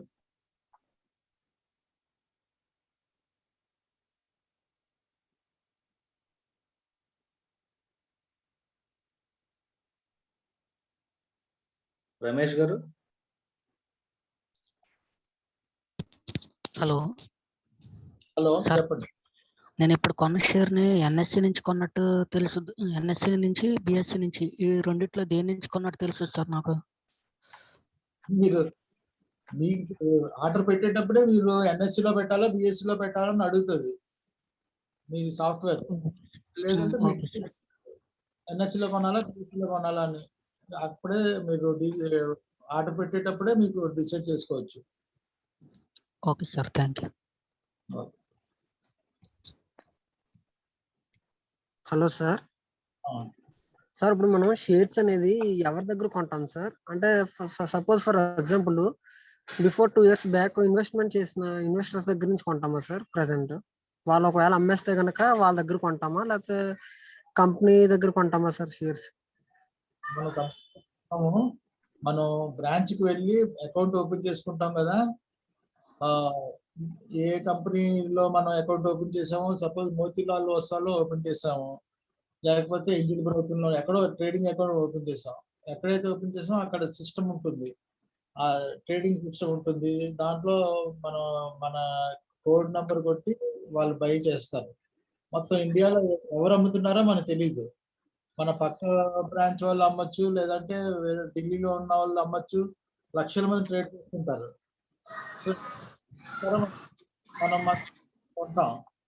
ఆ కొన్నది పేమెంట్ చేసేస్తే సరిపోతుంది. మన అకౌంట్ కి ఒక T+2 లో డిమాట్ అకౌంట్ లో వచ్చేస్తాయి షేర్లు. Okay sir. మనం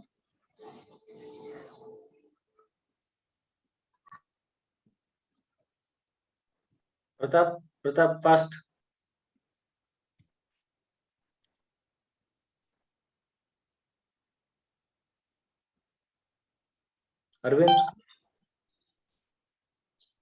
Arvind. Master last 1 or 2. Hello sir. అడగండి. Hello sir. సార్ మీరు ఇందాక డౌజన్ నాస్డాక్ గురించి చెప్పారు కదా సార్. అవును. డౌజన్ నాస్డాక్ అనేవి ఐటీ కంపెనీస్ యొక్క ఇండెక్స్ అని చెప్పారు కదా సార్. అదే ఫారిన్ ఇండెక్స్ అని. అవును. ఇప్పుడు మన ఇండియాలో అయితే నిఫ్టీ సెన్సెక్స్ అనేవి అవి ఉంటాయి కదా సార్. అదే ఫారెన్ లో అయితే అవి ఉంటాయి సార్. ఫారెన్ లో అదే డౌజన్ చెప్పాను కదా, డౌజన్ ఇండెక్స్ అంటారు. దానికి అది కూడా ఇండెక్సే, సేమ్ చేస్తారు. మన ఇండియాలో అయితే ఇప్పుడు సెన్సెక్స్ కి నిఫ్టీకి మనకి సెబీ రూల్స్ ప్రకారం అవి ఫాలో అవుతాయి. ఫారెన్ లో అయితే సెబీ రూల్స్ ఫాలో అయ్యేలాగా ఫారెన్ లో అయితే ఏముంటది సార్? అక్కడ ఉంటాయి ఫెడరల్ బ్యాంక్, ఫెడరల్ ఇవి ఉంటాయి. గవర్నమెంట్ కంట్రోల్ ఉంటుంది.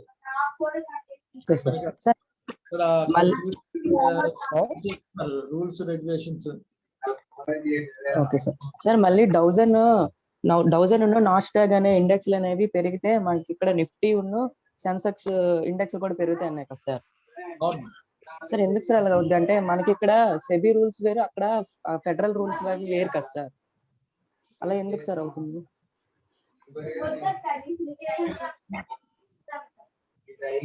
Hello sir. అదే అక్కడ వాటి యొక్క ఇండెక్స్ అనేది అంటే వాటికి రూల్స్ అండ్ రెగ్యులేషన్స్ ఇచ్చేది వేరే కంపెనీ కదా సార్, మనకి ఇక్కడ సెబీ లాగా. సో కాబట్టి వీటి మీద అంతేనా? అంతే సార్. అక్కడ పెరిగితే ఇక్కడ ఎందుకు ఇక్కడ పెరగాలి అని. కాకపోతే మొత్తం అన్ని లింకింగ్ అనమాట. అక్కడ అమెరికన్ కంపెనీస్ కొట్టున్నాయంటే FIS అన్నమాట, ఫారెన్ ఉన్నారు. అక్కడ పెరిగింది అంటే ఇక్కడ కూడా ఫారెన్ ఇన్వెస్టర్స్ ఉన్నారు. సో అక్కడ కొన్న తర్వాత ఇక్కడికి వచ్చి మళ్ళీ కొంటారు. సో వాళ్ళు అక్కడ కొంటున్నారు అంటే పాజిటివ్ మూడ్ వచ్చింది. సో ఎందువలన రీజన్ ఉంటుంది. అక్కడ ఫెడరల్ ఇంట్రెస్ట్ రేట్లు ఏవో తగ్గించానో, ఇంట్రెస్ట్ రేట్ పెంచితే అక్కడ మార్కెట్ పెరుగుతుంది. సో అది పెరిగితే మనకి కూడా అడ్వాంటేజ్. ఇక్కడ కొంటారు, ఇక్కడికి వచ్చి ఇక్కడ తక్కువలో ఉంటాయి అక్కడ దాన్ని కంపేర్ చేస్తే. సో అందువల్ల ఇక్కడ పెరుగుతాయి. అంతేగాని వాళ్ళ కంపెనీలు కంట్రోల్ చేసేది వేరు, ఇక్కడ కంట్రోల్ చేసేది వేరు, కొనకూడదు అని ఏం లేదు. అక్కడ వాళ్ళు అక్కడ ఇన్వెస్టర్స్ ఇక్కడ వచ్చి కొంటారు, అందువలన ఇక్కడ పెరుగుతుంది. అదొకటే కాకుండా FIS కొంటారు అంటే సెంటిమెంట్ అన్నమాట. వాళ్ళు కొంటే బాగుంటది అని చెప్పి ఎన్నో ఇయర్స్ నుంచి మనకి తెలిసింది కాబట్టి అందరూ కూడా ఇండివిజువల్ ఇన్వెస్టర్స్ కూడా కొనడం మొదలెడతారు. సో ఆటోమేటిక్ గా డిమాండ్ పెరిగి మార్కెట్ పెరుగుతుంది. సో అక్కడ డాలర్ కి రూపీకి కనెక్షన్ ఎలా ఉందో అలాగే. Hello sir. Sir hello. అడగండి సార్. రియల్ ఎస్టేట్ మీద ఇన్వెస్ట్ చేస్తే ఎలా దాని వాల్యూ ఎందుకు పెరుగుతుంది సార్? అంటే భూమి వాల్యూ ఎలా, అంటే షేర్ వాల్యూ ఎలా పెరుగుతాయి సార్? రియల్ ఎస్టేట్ అంటే భూమి మీద పెట్టామంటే ఎలా? సపోజ్ అక్కడ చుట్టుపక్కల ఏమైనా ఇల్లు పెద్ద పెద్ద కంపెనీలు వస్తున్నాయంటే అక్కడ వాల్యూ పెరిగిపోద్ది. ఏదైనా పెద్ద రోడ్డు పడుతుంది అంటే అక్కడ వాల్యూ పెరుగుతుంది.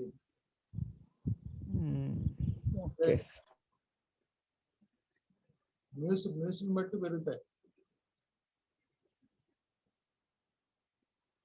Right sir. Thank you. Okay అండి. రియల్ ఎస్టేట్ కూడా అడుగుతున్నారు. Right sir. Thank you all. Thank you all the participants. Okay. Have a nice day. Good night sir. Good night అండి. Good night all. Bye all. Have a good day, sir. Bye, sir.